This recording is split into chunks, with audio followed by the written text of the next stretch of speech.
And good morning. It is a Thursday edition of the PCR. I'm Griffin. Lot to do today. Talk some Army Navy. Get ready. Colin Ramos, Navy linebacker, just certified badass, is going to join us a little bit later on. Senior co-captain of the Mids. He obviously wants to change things after they've dropped the last couple of games against Army, so we'll talk to him about that.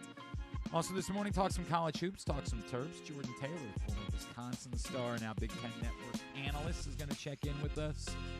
He was in studio for last Wednesday's game.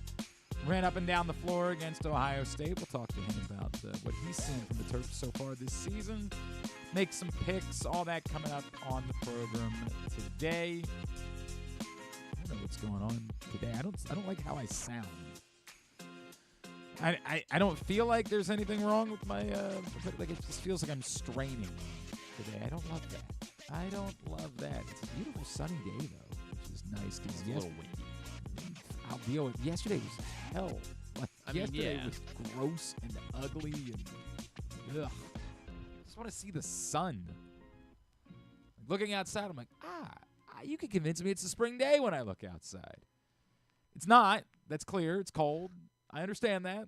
We are where we are, but damn, just something about looking out at the sun that's nice. All right.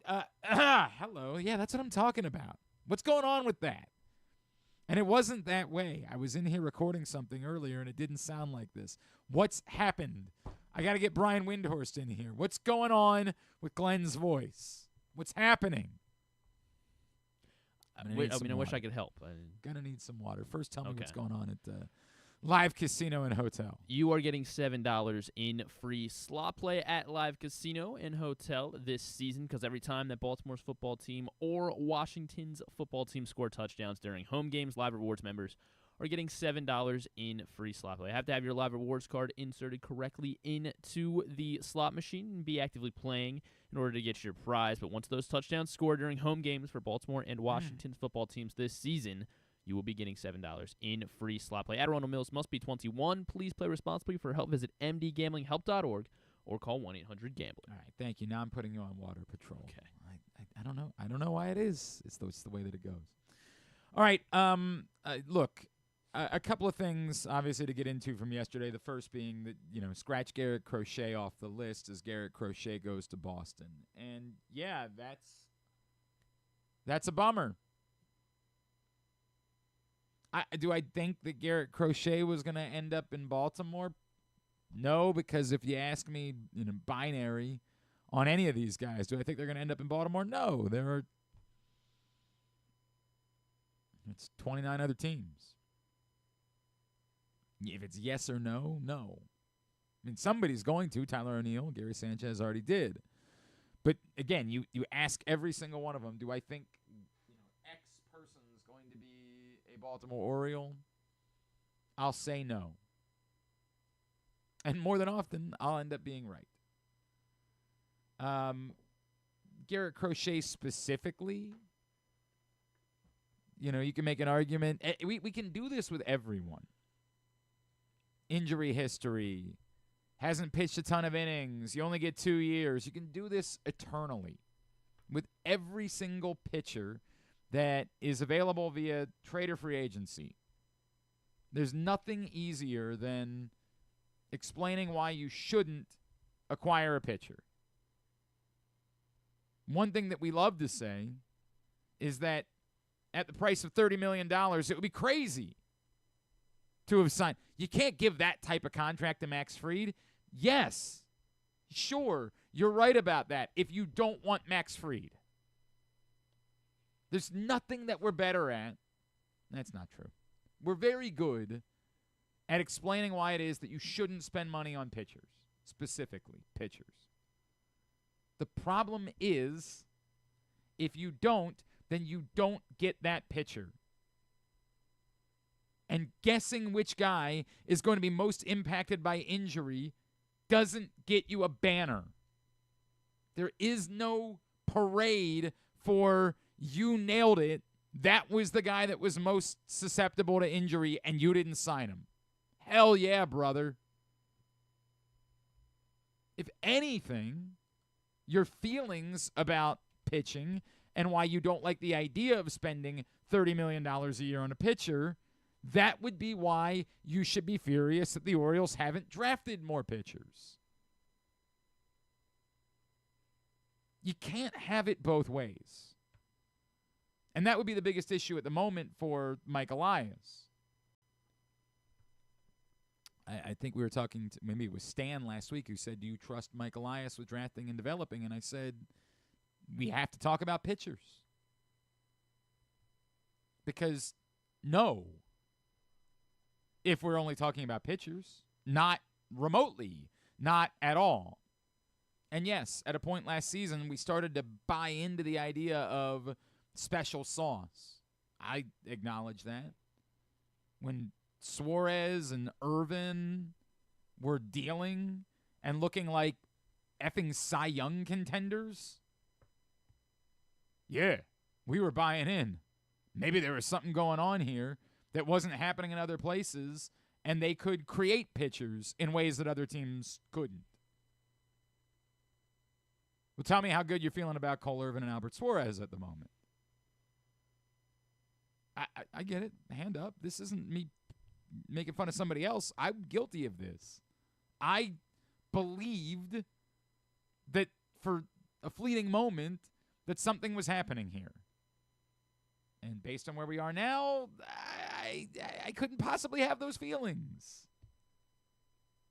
Which doesn't mean that the Orioles might not have had something to do with how Kyle Bradish turned into a higher-level American League pitcher. It might be that if he wasn't in the Orioles system, he wouldn't have gotten there. I don't know. But the answer to me can't be special sauce. Just bring anybody in, the Orioles will turn them into high-level pitchers. And they haven't drafted them. It's not drafting and development. So there's only so many things you can do to get pitching at this point. And to say, well, you can't spend $30 million a year on a pitch, it's ludicrous. Or the Yankees can do that, but you can't do that. Fine. You might have a point. But then your secondary point has to be, which is why the Orioles have failed by not drafting any pitchers. It can't be both. It can't just be that the answer is shoulder shrug. Well, they didn't draft him, and they can't sign him, so just not going to have any pitching. Which, I think Zach Eflin's a pitcher, to be clear. I hope that Grayson Rodriguez can be healthy and be part of the solution, but, track record says that's not a given. Tell me about all the other pitchers that you're excited about, you're confident in. Hey, maybe this year will be the year that Dean Kramer puts it all together. That'll solve everything. Yeah, you can't spend $30 million on a pitcher. Can't do that. Too much risk. Where are you getting your pitching? Where's it coming from? And I get it. The offseason's not over. Maybe they'll still be in on Dylan Cease. Maybe they'll still, nobody thinks they're in on Roki Sasaki, but maybe one day that'll change somehow. Can we assume that they are interested in the report was that the Red Sox are still thinking they want to try to get somebody from Seattle? Can we assume that the Orioles could be in on a Seattle pitcher as well? It would make all the sense in the world if the Mariners are interested in Ryan Mountcastle, but this is part of the problem. The same reasons why we're not sure that Ryan Mountcastle should be part of the plans moving forward, I would think that in Seattle they would say, wait, you know Castillo's good, right? You want to do Mountcastle for Castillo? We think we can do better than that. They probably think they could do Mayo for Castillo. And you would say, no way. That's insane. But they believe they have a front-ish of the rotation commodity, and they're not taking your trash for him. And I'm not trying to call Ryan Mountcastle trash. God bless Ryan Mountcastle. I appreciate Ryan Mountcastle. But there's a reason why we're all like, they didn't give $8.5 million to Gary Sanchez because they know that in 3 months there's not going to be any at-bats available for him because Samuel Basayo is soaking them all up. They clearly plan to have more at-bats, and they've got to come from somewhere.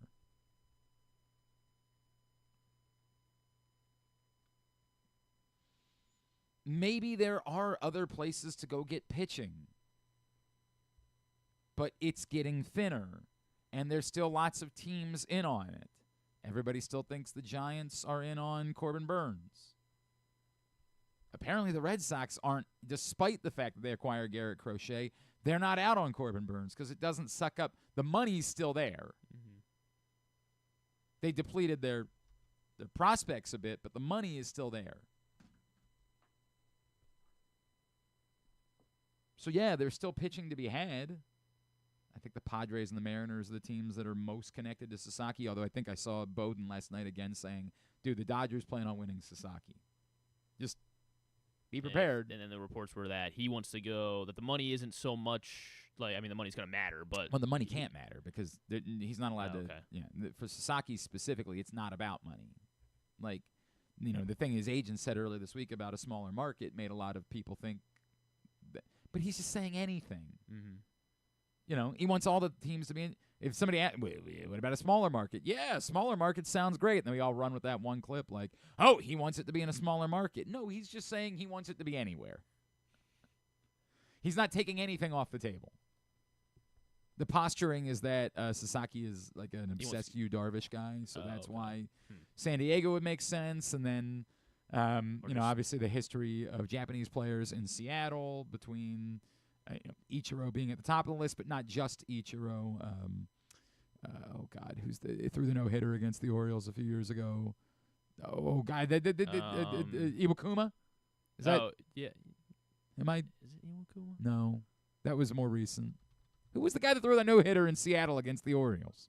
For Christ's sakes! I'll find it. Jesus. I feel terrible. Oh, yeah, Iwakuma. Hisashi Iwakuma. Thank you, Hisashi Iwakuma. Good job. I forgot, man. I blocked out. You made me feel like an idiot when you were like, huh? I blocked out that no-hitter. Was it somebody else? No. It was there's been a history of successful Japanese players in Seattle, so I understand why people are posturing that Seattle could be an option. And the thought is, again, that maybe if they get Sasaki, that makes someone like Castillo potentially more available. If the Padres get Sasaki, that potentially makes someone like Dylan Cease more available. And they're all options. Are they plans? Like, this is the problem with doing the bit where you say, well, last year, you know, the Corbin Burnes thing didn't happen until, was it January? Yeah, that's true. February? Was it February like 1st or something? Or was it? Something, maybe it was February. Because it might have been like, because it was the week after the sale was. It was like rumored. The day after this. It was like this. I feel like it was the same week as the. Yeah, that's why. Yeah. Yeah, it could be true that they could find it, but is that a plan or is that a hope? Mm-hmm. That's part of the problem. You have to solve that. There is a problem that needs to be solved. Hoping that an option comes along before the season begins is not solving the problem. Because that smells like an option might not come along. Yeah, I mean, and now, like, because, like, the timing of that Burnes trade was because, we got new ownership. They think that they can be slightly a little more aggressive now. And so now there's no reason for there to be a delay. There's no reason for there to be I mean. There's no reason to not be proactive. Corbin Burnes is still out there. Yes, I'm aware. No one is tying him to the Orioles. That doesn't mean that it couldn't work out. I mean, we keep hearing, you know, Scott Boras is saying, I'm telling you, I'm hearing from Mike Elias more than I used. Great.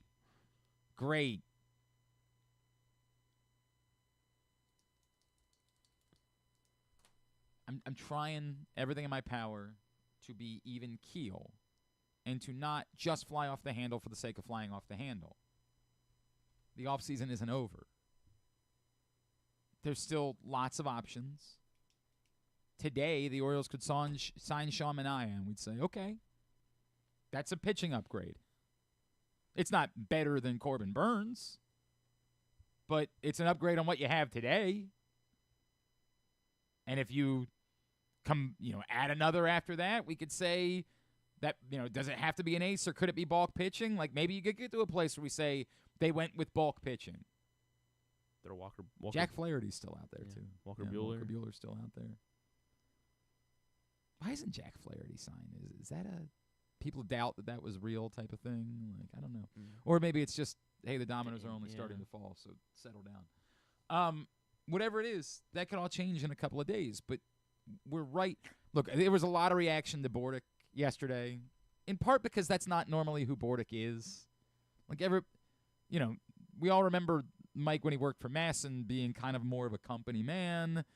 And we've seen signs since then of him being more, but that was about as fiery as Mike Bordick gets yesterday. Like I enjoyed it. I thought it was great. Obviously you guys were in on it, but I get it. It's the feeling we have today. I keep talking about the moment. I did Stan the Fan show this week. Huge get for him. Oh. Massive. I'm going to assume the highest rated show he'll ever do. You think so? My assumption. Well, wasn't Luke Jackson there? Yeah, but he's normally there for baseball shows. Okay. He does the show with Ross typically. Okay. Yeah, he's the steady. I was the featured guest on the show. You were filling Ross Grimsley's shoes. So. No, not only was I filling Ross Grimsley's shoes, I was like Bill Skarsgård. You know what I mean? Like sure. I was there to plug Nosferatu. You know what I mean? Like I'm there to talk about the Bob Dylan right. picture. You know what? I'll give it to you. Right. It is a broader audience. I'm Timothy Chalamet. You know what I'm saying? Like I'm in there. Well, I don't know if I to talk Bill about Skarsgård. I think he's playing. I'll give you that one. But playing Bob Dylan. I'm Bob Dylan. That's what was going on here. Moral of the story. I keep talking about the moment. The moment is the thing. This is supposed to be the time. And time's not up. But it's ticking. Your feelings are justified. This is supposed to be the time you're capitalizing. And right now, as Bordick said, and Stan and I agreed about it last night too, you can't even look at the lineup and say, we think that definitively this is a World Series caliber lineup. But if you combine that with the pitching, it's particularly problematic. There's no part of this roster right now that you look at and say, that's how they're winning a World Series. This is supposed to be the moment. You did the work. You went through. You sucked for a while. You got some good players out of it. It's supposed to be the moment where you take the next step. And we were terrified that there could be no next step under the previous regime. The regime change was supposed to allow for the next step. And maybe there still will be.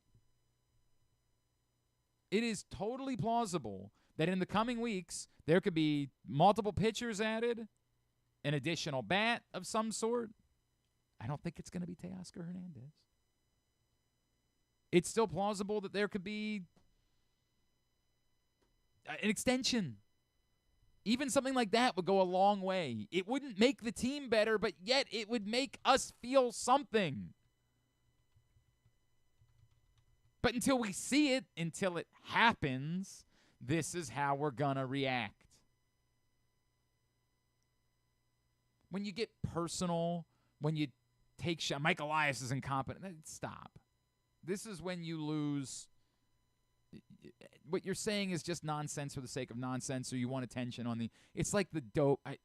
I'm sorry. The person that made the video about what Derrick Henry looked like in a meeting on Hard Knocks, either one is such a troll that they know that it's going to click with people, and if they are, it's, with all respect, it's the worst part of society. Well, they should have done. Najee Harris didn't look great in the Steelers meeting either. It's the point. The point, either you're just purposefully being obtuse because you know it'll get attention on the internet because we are the dumbest society.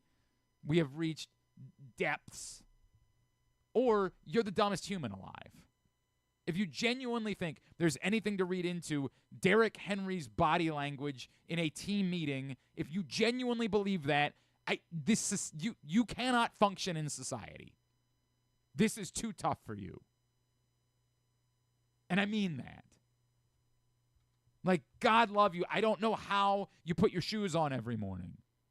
I don't know how you get up and you start a car and figure out how to drive and obey the rules. My God.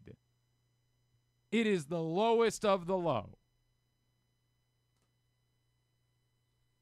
And if that's what you're doing today with your reaction to the lack of Orioles moves is, Mike Elias is incompetent, then you're telling either, please pay attention to me, my mom didn't tell me I was special enough, or you're an idiot. But that doesn't mean that there isn't room for fair criticism or concern, I think more appropriately. That right now, today, whatever today's date is, I don't even know. 12th. Yeah. 12/12. Oh, wait a minute. 12 plus 12 equals 24. Oh, my gosh. Look at that. There's Corbin Burnes is coming back today. Is that what it is? Yeah.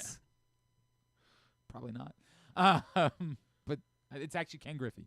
They're going to sign Ken Griffey. It's the damnedest thing. You still got it. He could probably still hit a home run or two. Couldn't stay healthy, though. Which is the bummer. That's the bummer. But, yeah. If your concern is that the team isn't good enough, then you're right. You're right. And it's fair. And you can say that. And it's not we just live in say it the hottest way you can. Mike Elias wouldn't know what general managing looked like if it hit him in the face. Stop. Jesus, it's worthless. But today, the Orioles aren't good enough. 1,000%. You're right. Today, you can keep saying, hey, the Orioles can't. We were talking about with Adam Jones last night on the radio show. And Adam's like, hey, spending that much money on Max Fried would hurt, and it not working out would hurt the Orioles more than it would hurt the Yankees. I agree, but you have to swing in order to miss. You can't hit a home run without swinging. You have to swing. Which is ironic because Adam knows that. Yes. And he, he agrees. It's just tough because you can be right. You can defend not making any move. Well, it's crazy to spend $700 million on a baseball player. Yeah, unless you want the baseball player. Because you don't get to name your price. It doesn't work that way. Like, yeah, I want Max Fried, but only at $20 million. Okay, then you don't get Max Fried. You can have somebody else, but they ain't going to be Max Fried. And it might not work. And you can say, well, the Yankees don't need Max Fried to be great, where the Orioles would need Max Fried to be great. Okay, I understand. But someone has to be great. Is it going to be Brandon Young? Never know. Not trying to go war on Brandon Young. I hope he's part of the solution. But do you understand what I'm saying? Like, saying that you can't pay what somebody else can pay, fine. Say that till you're blue in the face. But someone has to be a difference maker. Someone has to be the one that's going to get you over the hump to win the World Series. And maybe we'll look up a year from now and be like, holy crap, they had it all along. It was Brandon Young. I can't believe we didn't realize it. They had the answer. But more likely, we're going to look up a year from now and say, the difference makers were the guys that got all the money. That's crazy.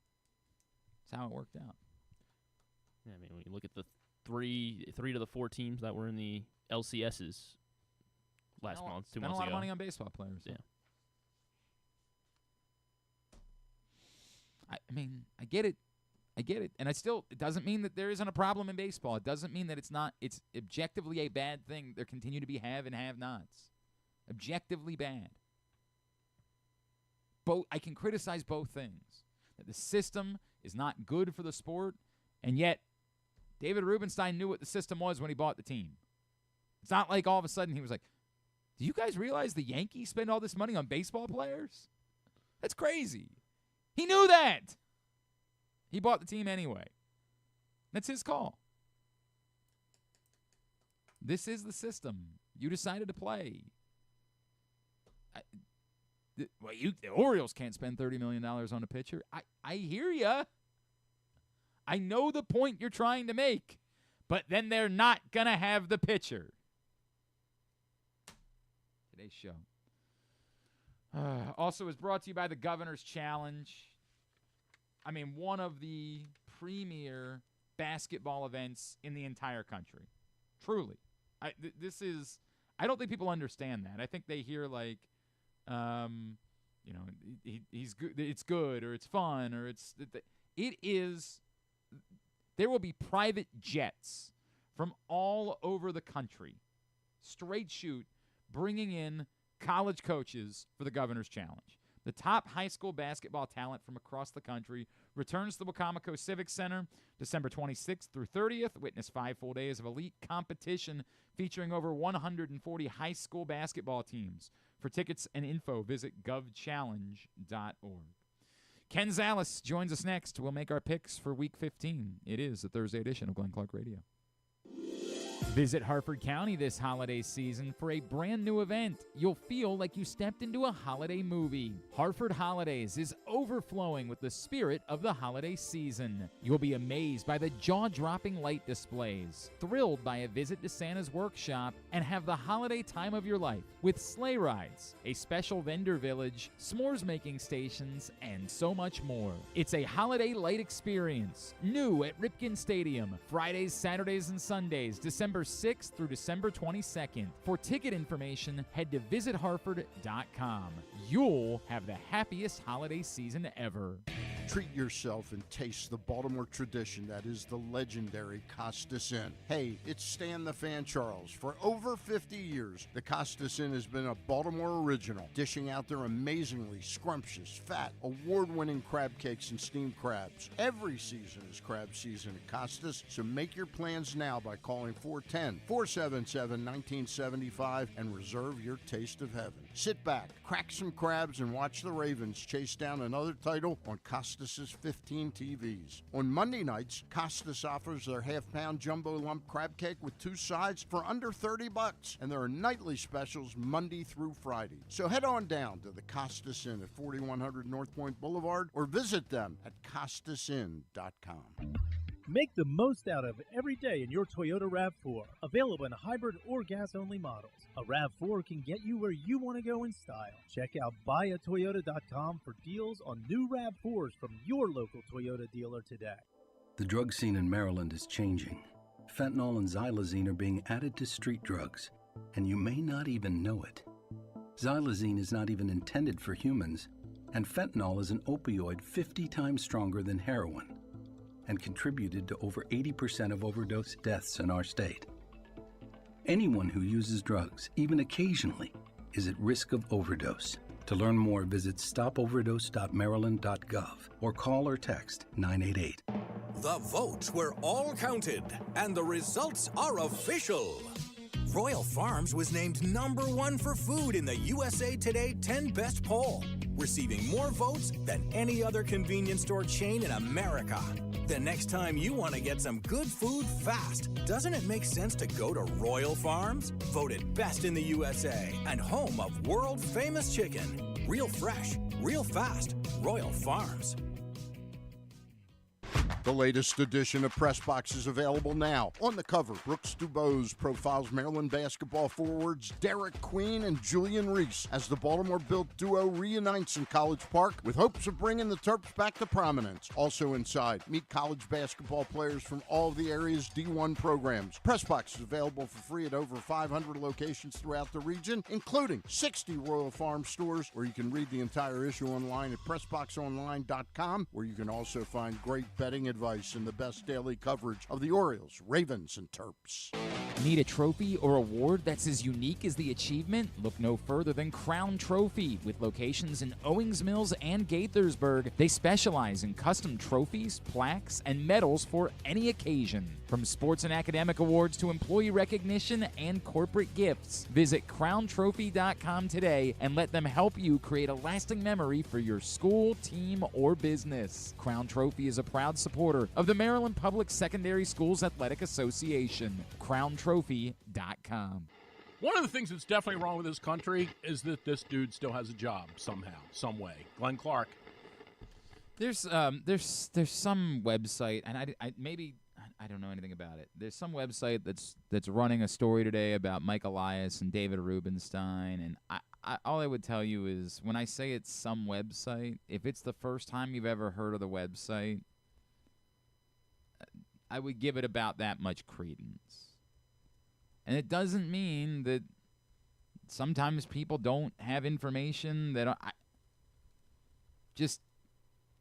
if you're sending me something, hey, what do you think of this? I don't even want to name it right now because I'll give you an example. Mike Elias pushed back on the story that Ken Rosenthal wrote last Saturday about the Orioles being reluctant to consider pitchers who had declined qualifying offers.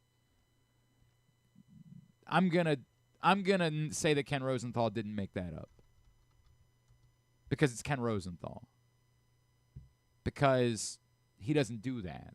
Because there's more at stake. Because there's more of a risk. Because he's not just going to get things wrong.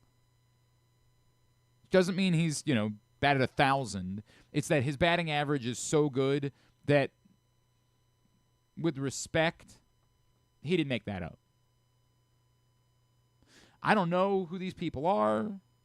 So when you send it to me, I get it. It looks like a legitimate website, but I know nothing about them. So I'm going to dismiss it for now. For now. That's the way it works. And we used to have that type of, discerning eye. But it feels like we kind of lost the ability to remember that, we need to have discernment when it comes to stuff. And we see something on the internet. That must be true. Not the way that it works. All right, we continue along on a Thursday edition of the program. Today's show is brought to you by the CIAA Tournament, which is back in Baltimore at CFG Bank Arena. And they are offering you a great deal. You can save $10 on single-session general admission tickets right now by using the code HOLIDAY when you go to CIAAtournament.org. That's CIAAtournament.org. Use the code HOLIDAY. And you'll get $10 off single-session general admission tickets for the CIAA Tournament February 25th through March 1st at CFG Bank Arena.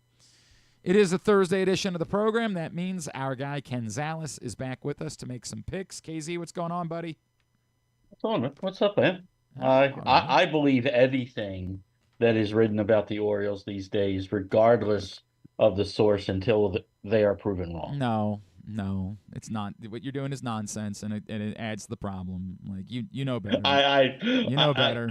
Very honestly, everybody, whether they're credible or not, that's criticizing the Orioles. See, that's different. You want to be and this new ownership group, I automatically write down and just saying, I don't care what your sources are. Yep. Nope. This is the problem. This is why internet trolls have been able to get, because we just want it. If I want it to be true, it's true. No. I'm saying anything that they write about this new ownership group and the lack of the signings, whatever they feel, I'm sorry. This ownership group is new. Anything that happened before this ownership group doesn't pertain to this ownership group until they prove it does. Well, so let it all play out. Well, this is if you want to criticize the fact that the Orioles at the moment aren't good enough, to criticize them. They're not good enough. That's fine. They're not. They need a pitcher. But if you're, they need a pitcher. Whenever we get to the point where, and I don't know, maybe these people aren't making this, and I really am not gonna give it the credit. There's this thing that's floating around the internet that may or may not be true. I have no idea. But what I know is the people that have published it don't have anything that would say this is a reputable source for going and getting information at this moment.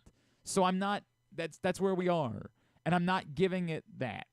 And if we get 3 weeks down the road and there's a rumbling from somebody else, if John Heyman says something similar, well, then we'll talk about it at that point. But I'm not reacting to a website that I had literally never heard of until people started sending me this story this morning. Nope, not doing that. See, these people spend too much time on the internet. And that's where we give power to trolls. We give power to we want this to be true, so let's react to it. Getting rid of X was very, very good for me. I bet I don't see any of these things anymore. They pop up on other places on the internet too. It's not like that all of a sudden you've gotten rid of the rest of the interwebs because Twitter is gone. All right, we got picks to make for this week. I don't want to. I don't know. I think. Yeah, you should just stop. Well, last week I was right. That's the crazy part. Last week, if I just would have gone with me, I would have gone 6-2. I would have had a 6-2 week with my picks. Oh. But instead, like a doofus, I decided, I'd rather I'll go the opposite way. Try to pick against myself. Stupid. It's just not your year. It doesn't matter what you do. You're going to be wrong. 100%. I am way far behind. I'm 5 games back. Ooh. I am the bottom of the table with a bullet. The top of the table, KZ is 3 games behind Ryan, 4 games behind John and Griffin. John Little Rock, 4 games. Sorry, John in Little Rock and Griffin are 4 games behind Ryan. He can feel us. I talk for a living. That's what I do. Let's make some picks. Picks are brought to you this week by Project Game Day. KZ will be back for that on Sunday. No, you said you're out because you're going to the game. Maybe. We'll see. KZ's going to the game. It depends how frozen and how much rain there is. KZ said, you mean to tell me that I get the chance to watch Tommy DeVito play football? Well, I can't pass up that opportunity. He's going up there. But maybe KZ will be with us. The rest of us will be together for sure. Myself, Rita, Femi, Stecca, the whole crew. Come hang out with us immediately following the game. PressBoxOnline.com/gameday. It's brought to you by Hartford Holidays, the Governor's Challenge, as well as Easy Pass and HelpMyGamblingProblem.org. Just one college game to pick this week. That is correct. It is the big one. It is Army Navy. The Army is ranked number 22 in the latest college football playoff. So they are ranked coming in, and apparently they think that ranking means quite a bit. Army 6.5-point favorites. Game being played down in Landover Saturday. Army's been really good, obviously. There's no doubt about that. But this is Army-Navy, and assuming that one team's going to win by a touchdown or more, even when teams are really good, that tends to not be the case in this series. So this really isn't about Navy specifically. I would probably feel the same way, if the roles were reversed. This is just in an Army-Navy game. I'm going to assume it's a close game, and so I'll go with Navy. Yeah. They always seem, it doesn't matter. It always seems like it's a close game. But I also think that Army is significantly better than Navy this year. What are you basing that off of? Of the opponents that they've played, similar opponents, like how they've handled certain games. Like who? Was it Tulane or something like that? Yeah, but Tulane, Navy didn't have their quarterback for Tulane. Okay. Like that. I mean, that doesn't matter. Are you trying to get me off my pick? Make your pick. I'm just confused by your point. I want to try to pick up a point here, and I think the majority of us are going to go Navy because of the point spread. So I'm going to take Army. So my brother's in the Army, and so I went back and forth with him quite a bit on this, because in I deep down I feel like as a gambling man, I feel like Navy is the correct pick. I was trying to explain to him, this line, it opened at like 2.5, and then after Army won the American championship. And look, that was really impressive. Yes, there's no question about that. That was really impressive. The line jumped up a lot, and I guess it really hasn't corrected at all. It stayed at 6.5 for most of the week. But and this being the rivalry, everything that Glenn laid out, you're getting 6.5 points with any team in this rivalry. That seems like a no-brainer. But my brother said that he is that he really likes Army this year. He likes what's his name, Bryson Daly. Yeah, Bryson Daly. And I mean, I like Blake Corbin. I think there's a lot to like about both of these teams this year. But my brother would not give me approval to pick Navy in this one. What? I gotta go Army this year. Go Army, beat Navy. That is where I am. And so hopefully they win by a touchdown. But I'm taking Army. As is KZ. Glenn, you are on Navy. We are pretty split. Glenn, Jeremy, John in Little Rock, Kyle, and Ryan Shell on the mids. He's good at this. So. Yeah, that is. Good. You do have Ryan Shell on your side.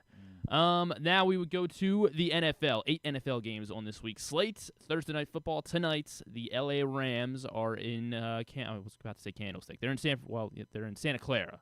49ers are hosting on Prime Video. The 49ers are 3-point favorites as well against the Rams. I've become a bit of a Rams truther, and I get it. Like, part of that, there's recency bias, and they just scored 44 points against the Bills, so that makes you feel away. But I was on the Rams before the season began. Like, and I didn't know what Jared Verse and Brandon Fisk were going to be then, and it just sort of seems like the Rams are the one. If there's a team lying in the weeds that I think still could end up having a bigger story to tell this season than what they've told so far, it's the Rams.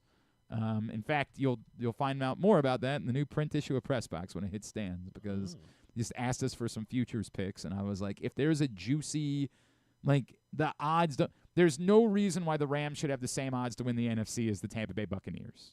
With respect to the Buccaneers, the Rams have higher quality than the Buccaneers do. Rams. Yeah, there's not much more for me to add there. Whenever the Rams have their offensive weapons healthy, as they do right now, they're tough to stop. And as we all know, we've said it many times, there's something wrong with the 49ers this year, no matter whether it's been injuries, whether it's just, there's just something wrong with them. They're missing too many key players for too long. 3 points doesn't make me feel one way or the other with the home dog, and things like that. So I'm going to take the Rams because I just like how their I thought offense San Francisco is. is favored by 3. They are, yes. Yeah. Oh, I'm getting the Rams in 3? Yeah. Rams are getting 3 points. Forget about everything I said. The easy pick, Rams. Right. By the way, if Garendo plays, you're playing him, right? I don't want to, but yeah, I think a sprained ankle on a short week is just a recipe for disaster, but you sort of are forced into it unless you have a great option.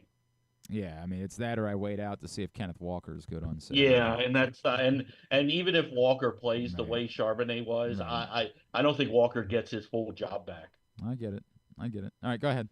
Yeah, I mean, this was a tough one. I was going back and forth. Stafford, I saw some stats. Stafford has never beaten the Niners in back-to-back games in his career, and he did that. He already beat them earlier this year, and that was without Puka and Cooper Kupp. Brock Purdy has also been very good on Thursday Night Football. He's 4-0 straight up and against the spread on Thursday Night Football. But I'm gonna unfortunately agree with Glenn here. I do like the Rams a lot. It's not good for you. It's not good for me. But I love like I said earlier in the week, I love watching Puka Nacua play football. So I can't imagine rooting against him tonight. So I'm gonna take I will take the LA Rams as well. So the three of us on the Rams. John Proctor joins us on the Rams, as does Paul Valley and Ryan Shell on the LA Rams. Oh, we do have Ryan Shell, but it wouldn't get me a game on Paul Valley. I did hear coming in, Jeremy Kahn said this was one of his favorite plays of the week. He's on the 49ers. Oh, boy. So that's one of his plays of the week. To Sunday now. Miami at Houston. The Dolphins at the Texans. Texans are 3-point favorites at home against the Fins. Two teams you don't trust. I guess it feels like a place where you play the points, right? Although it's just 3 points. I don't know what to make of these teams, man. It's not a cold weather game. Dolphins with points. Yeah. Little known secret. C.J. Stroud hasn't been good for a month. No. And Mixon has been really, really good, and the fish struggle a little bit stopping people on the ground. And I don't trust either one, but I'm going to take the home team. It's only 3. Give me Houston. Texans are 11-2 against the spread in the first half. Okay. Yeah. I just wanted to make sure it's So irrelevant. what does that do? It's irrelevant. What does that do for us? But I just wanted to make sure I Great, want to make sure I didn't forget that stat heading into Sunday. Dynamite. Yeah, I'm going to take the Texans full game as well. I don't know. I just don't. Again, as you said, I don't trust either of these two teams by a whole lot. But I think I trust the Dolphins a little less right now, even though it is in a climate-controlled environment. I don't know why it would be less. I'm taking the Texans. We're pretty split on this. So Ken and I on Houston. James Revere is on the Texans. Joe Serpico, John Proctor, and Kyle Ottenheimer on the Texans. I believe that is a 6-6 split there. So we don't know. Indiana. I'm so sorry for everyone that stuck with me. I'm so sorry. Not Indiana, but the Indianapolis Colts are going to Denver, and the Broncos are 4-point favorites in the a very big, heavy 425 window on Sunday. Broncos -4. I'm torn about this because I think we all agree that the Broncos are the better team. They deserve to be 4-point favorites over a team that's still trying and coming off their bye, and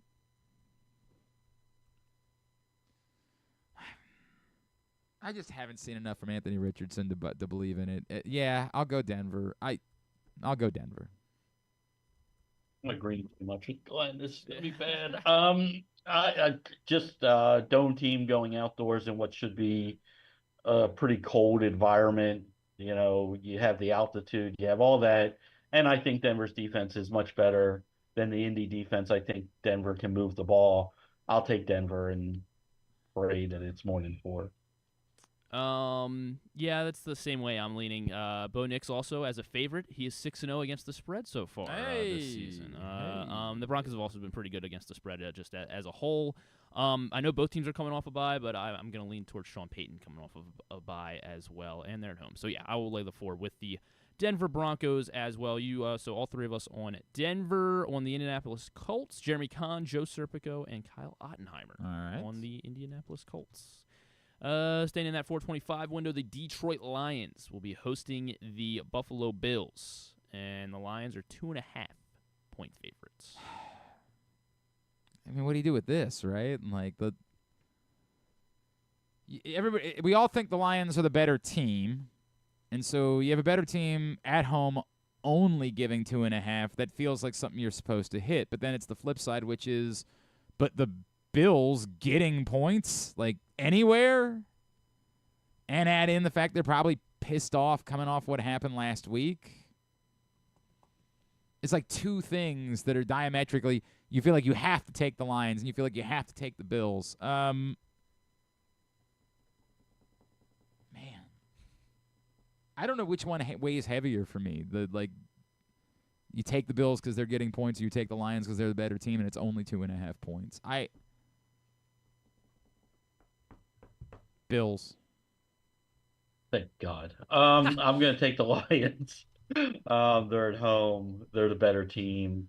I just why the Buffalo coach isn't taking more guff than he is for the way he handled the end of the game last week. I don't understand. But if we're going to get into a shootout, I'll take the home team in the shootout. Yeah, fortunately, I agree with KZ here, and I'm going against Glenn.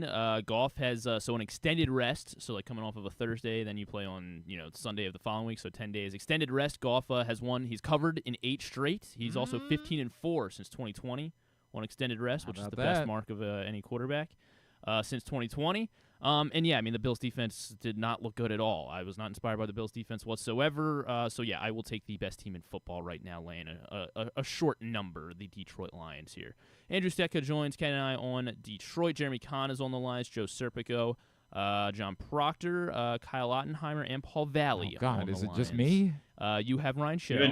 Hey, that's a good one. You have John and Little Rock. That's a good one to have. You have John and Little Rock and James Revere. I don't know about any of that, but I got the one. Got him. I'm riding with John Little Rock's been pretty good this season. I'll take him. Yeah, he's tied with me. I think tied with me. The Tampa Bay You Buccaneers. never say that about me. Nope. I'm in second place. Nope. I'm getting a Nope. little bit of, No. little.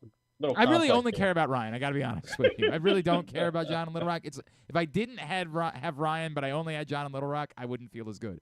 I needed Ryan. I needed that. Tampa Bay going to L.A. They are taking on the Chargers, and the Chargers are 3-point favorites against the Bucs. Man, this one's tough too, right? Like,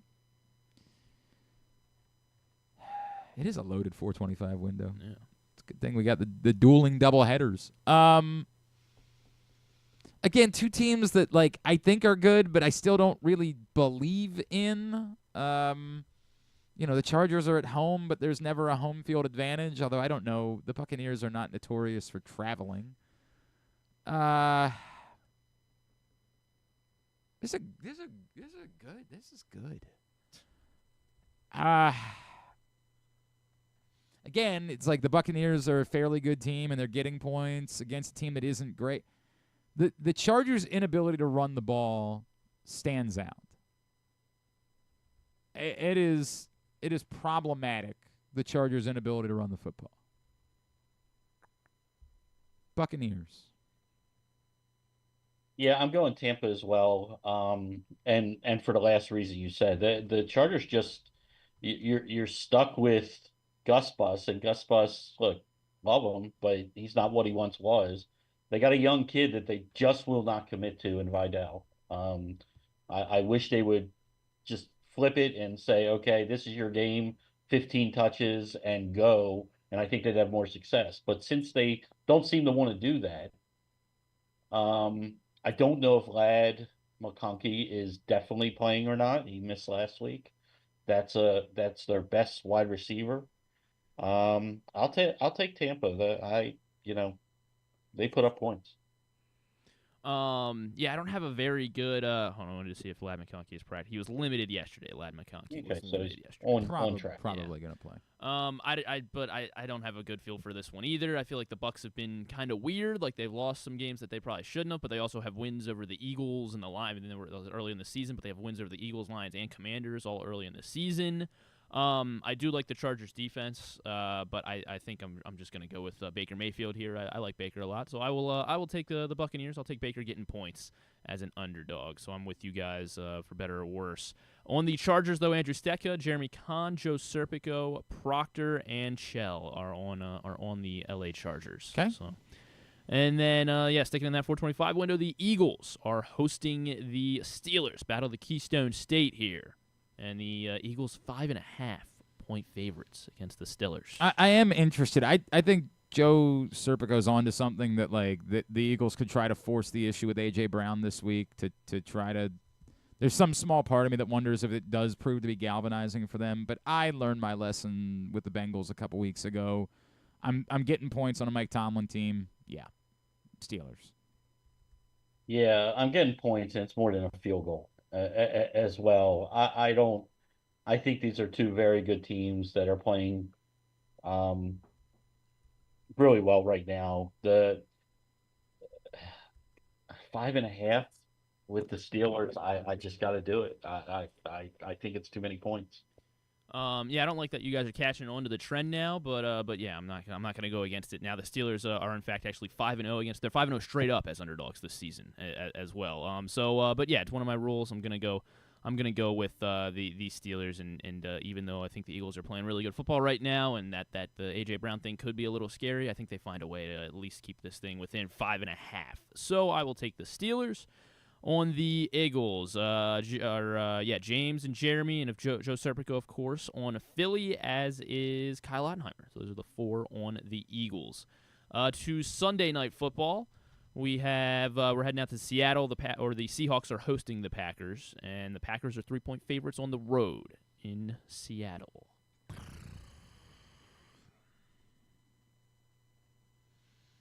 Man, it really does feel like there's something with the Packers that like they are legitimately a threat to win the NFC. Are they at a place where they should be 3-point favorites on the road against a team that's playing good football?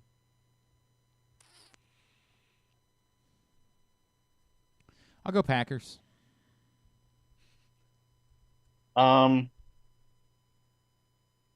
Yeah, I just simply the better team here. Seattle's been up and down most of the year. Seems like they had a little lull in their defense, and that's kind of corrected itself as we went along. But Packers are just a complete football team. It's only 3, right? Yes. Yep. So I'll take Green Bay. Yeah, I mean it doesn't seem like the Packers really lose games unless they're playing the Lions or the Vikings or something. I think the Seahawks have been playing well, but I wonder how much of that is just they've played the Cardinals twice in the last 3 weeks, so they might just be merchants. Cardinals beating the Cardinals merchants here. So I'm still not ready to buy into the Seahawks as like a good football team. I think it looks like the West is theirs to lose right now.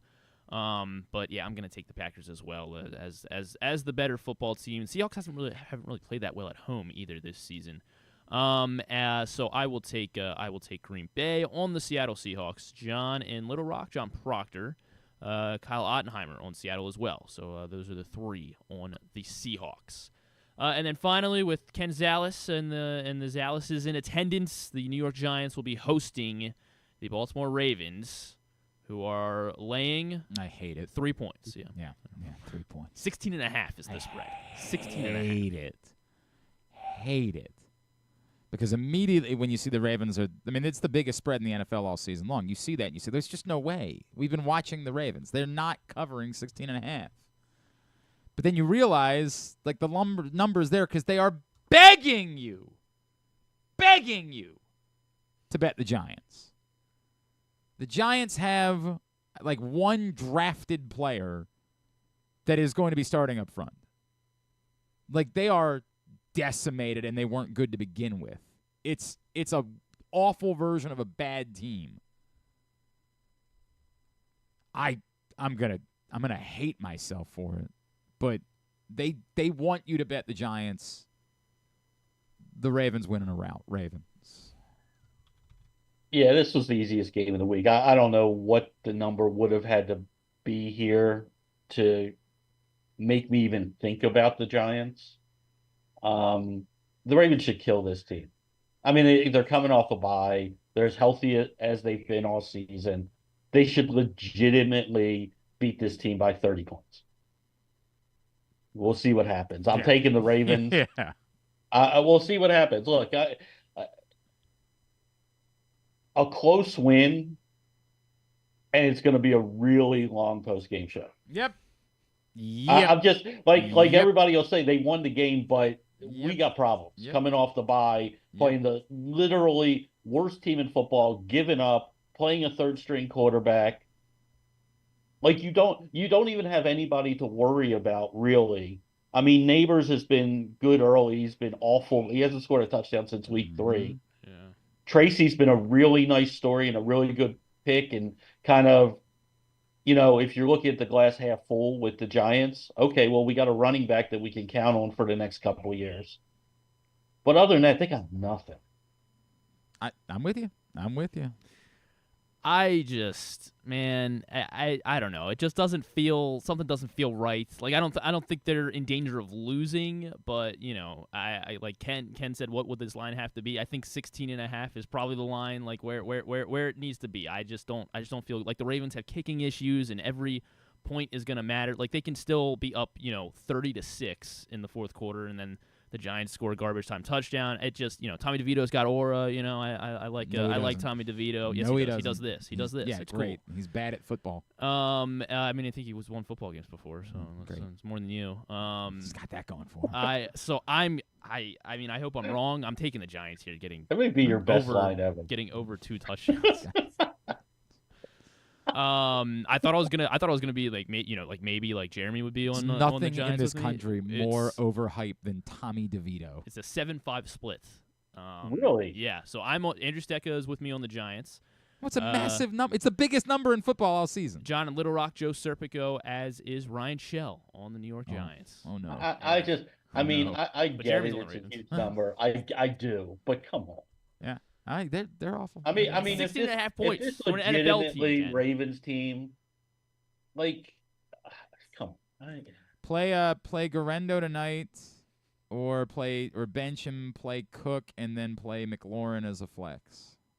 I mean, those are good options. So don't play Garendo tonight? I mean, look, he's the home run play. The safer play because of his ankle is because you have Cook and McLaurin are those guys. All right. What about you?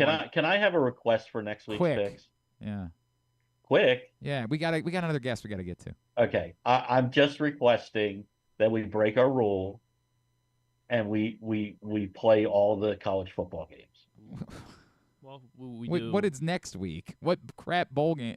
Oh no, next week is the first round of the playoffs. That's right. Yeah. No, that's all, man. We should be picking the all four playoff college games. Okay. I'm just making that request now. Right. It's your game. You do what you want. Yeah, let me think about that because I got a bad feeling that most of them were going to be heavy on the favorites. I got to think about those. I mean, they're pretty good games. One though, I don't know. I'm just. I mean, they're the. We've been waiting for this for years. I hear you. Well, that's all. I'll consider it. All right, love you, buddy. Appreciate you. Okay, take care, guys. It's Casey with us here on GCR for picks.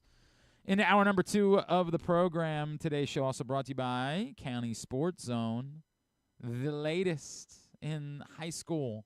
So, if you missed anything from the weekend and all the championships down in Annapolis, if you want to get a jump start on knowing what's going on in basketball season, already underway at the private school level, find it all. CountySports.zone. It's proudly sponsored by your local Toyota dealer. BuyAToyota.com. Encourage you to go there. From Dave. Dave says, Glenn, interested in knowing if you think the Orioles would have even been in on Crochet. I think that's part of the problem here is that we've gone from hearing that they were in on guys to all of a sudden the conversation being deadly silent.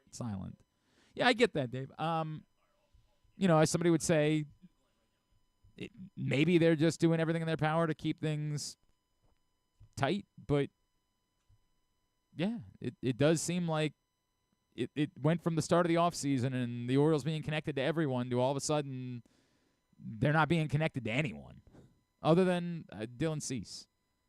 Like that's the one that we've heard some positive connection to, is that if the Padres end up dealing Cease, that the Orioles could be in on that. Let's talk a little hoops this morning. Our next guest, former Wisconsin star. Now, he's been a part of Big Ten Network's coverage this season. He was in studio last week when Maryland was trouncing Ohio State. He's Jordan Taylor, and he's with us this morning here on GCR. Jordan, it's Glenn in Baltimore. It's great to chat with you, man. Thank you so much for taking a couple of minutes for us. Glenn, thanks for having me on, man. I appreciate it. Absolutely, dude. It was great to see you on TV. You seem like a natural. Was this something that you always knew that you wanted to do, or did somebody have to reluctantly you're like, all right, I'll give it a shot? No, I kind of knew I was playing basketball for the longest, and then my career just kind of ended. Got a great opportunity. I used to commentate my video games when I was a kid, though, so I kind of always knew that this might be a path for me. So I'm excited for the opportunity that That's Big Ten awesome, gave me. man. Well, congratulations. That's really, really cool. By the way, if we would like to have you in either in studio or doing every Maryland game, if they're going to play like the way they played last Wednesday. If they play like that, then I'd love to come to watch every game. They were electric, man. That was amazing. I was I'm still getting reacclimated to Big Ten and college basketball because I've been overseas, but that was fun to watch. Jordan, I guess what we're trying to figure out is what is the ceiling for this Maryland team? Because the Big Ten is a slog, and they reminded of that. Purdue gets their brains beat in by Penn State, and they turn around and they look like Purdue again at home. And we remember how good Braden Smith is on Sunday. But there's a lot to like about this Maryland team. Derek Queen is clearly as advertised, if not more than advertised. The backcourt has come together nicely. Jacoby Gillespie stands out. They're not very deep, and that is probably a concern, but what would the ceiling be for this Maryland team in what's going to be a hell of a Big Ten this season?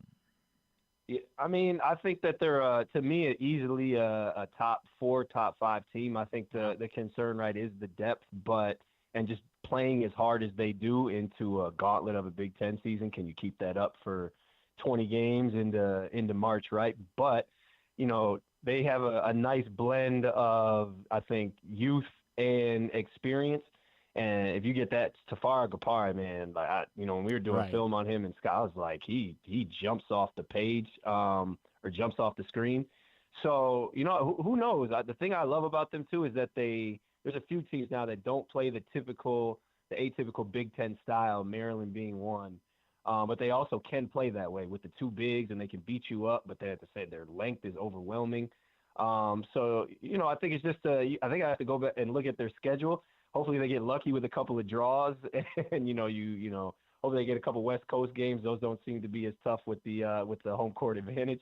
But yeah, I think they're definitely a tournament team, and we'll see how they do in conference play. I think that we all assume that we're looking at a one-year thing with Derek Queen, who continues to be looked at as a lottery pick in next year's NBA draft. What impresses you most about Derek Queen? And I ask, we know that obviously Purdue made the run last year to the title game, led by Zach Edey, but can your big be an alpha? Can you have your alpha be a big, I guess is the better way of saying it at this point, and accomplish the things that you want to accomplish to make a deep run in the NCAA tournament? Yeah, I think we saw it last year with DJ Burnes, right, in NC State. And I think Derek Queen he's under, as you said, he's more than advertised. You have Cooper Flagg and Dylan Harper is amazing, and Yakachonis is amazing. To me, bigs are still the premium in the NBA and in college basketball. I know guards are the more sexy choice, whatever. But Derek Queen, man, I don't love comparisons, but when I compared him to Jokic, and he has something that I would take him in the top 3 if I was an NBA GM. He's incredible. The way he passes the ball, his feet, his understyle. I was most impressed with the way he played ball screens. He was up at the level. His IQ, his understanding. He's a special player. He's a lot of fun to watch, right? And like seeing him step out and knock down some shots. You worry a little bit. Does he end up falling in love with shooting the 3 when they start going down the way they did the other day? But man, if he keeps stroking it, I don't think we're going to complain about it whatsoever. No, not at all. Jordan Taylor's with us here on GCR. Jordan, I wonder because I referenced it, you referenced it, the depth thing, and you brought up Tafari Gapari, and it seems like, boy, what a world of difference it can make for this team if they can just get. If that's where they can go to the bench. But is it as significant as we feel like it should be, this question about depth? Because everyone will remind you, hey, you get to March, your bench is going to be tight as hell no matter what. Like, is it really that concerning, the question about Maryland's depth? Or is the reality that, look, it's going to be 7 guys for the most part when you play the most important games anyway? Yeah, I think that's kind of the thing with college basketball, and it's kind of taking more of the form of the up and down game. So I think it's more, can you get to March with the depth, right? Like, can you keep guys healthy? Can you keep guys fresh? That's on Coach Dillard, and I think he knows what he's doing. If you get to March healthy, then I think the sky is the limit, right? Like you said. And also, I think when you have a smaller rotation, it's easier to build that continuity a little bit. Michigan, I love Michigan as a team. They play 11 guys, so finding lineup combinations, it's a gift and a curse. Like, you have to figure out what works, but sometimes, that moves throughout the year. Maryland going into the tournament, they'll know exactly what works. They'll know exactly what they're getting. I think that's a strength for them too. All right, so now the real question is, do we know anything about the separation from the best teams in the Big Ten right now? Like, it's funny because you look at like the AP poll and then compare it to the net rankings, and I'm like, I don't know who the best teams are in the Big Ten. Do you have a feel yet for, like, genuinely who are the 3 to 4 teams that you would say confidently they're gonna be there? These are going to be the teams to beat in this league when we get to March. You put me on the spot. We get paid on TV to be called experts, but you know what? We also, that means we just get paid to be wrong. So yeah, it's tough, man. Like Michigan, I'll put Michigan at the top of my list for certain. I really like Michigan, what they bring to the table. I would put Maryland in that top 4, like I said, with the depth, and we'll see how they go. Purdue's just tough to go against based on everything they've accomplished in the past couple of years. And And then right now, Coach Izzo, he has Michigan State rolling. So Illinois, I probably would say those are my top 5 as of today. Maryland, Illinois, Michigan State, Michigan, Purdue. And I think it could shake out any which way. I think it'll come down to I don't see anybody running away with it, that's for sure. And then, the conversation came back up this week, so I'm going to run it by you. The idea of expanding the NCAA tournament. I get it. I get that the power conferences want more money. I understand all of those things, but boy, those of us that love the sport kind of don't even really love 68, right? Like we're annoyed by the first 4. We're like, oh right, we got to wait to figure out who's playing in these games. I can't fathom adding more teams or really feeling like the teams that have been left out have a compelling argument that they needed to be there. It just doesn't feel right to me, the idea of expanding.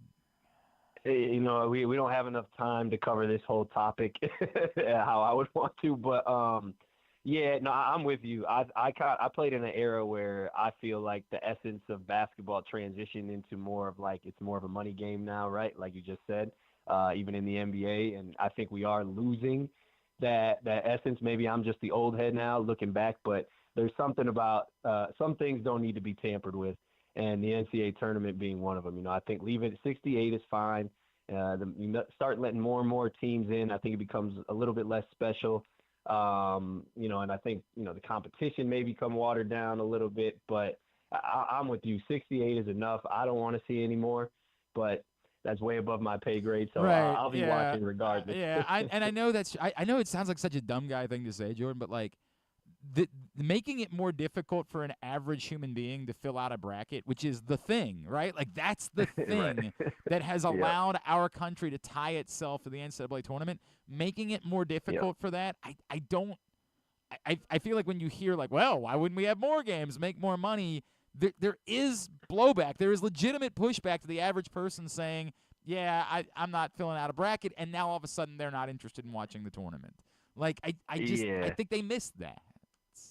Yeah, no, I agree 100%. I also think college basketball is in such a unique place right now with the transfer portal, with NIL. I think they have an opportunity to really, really kind of revolutionize the game in a way we haven't seen. It's going to happen anyway.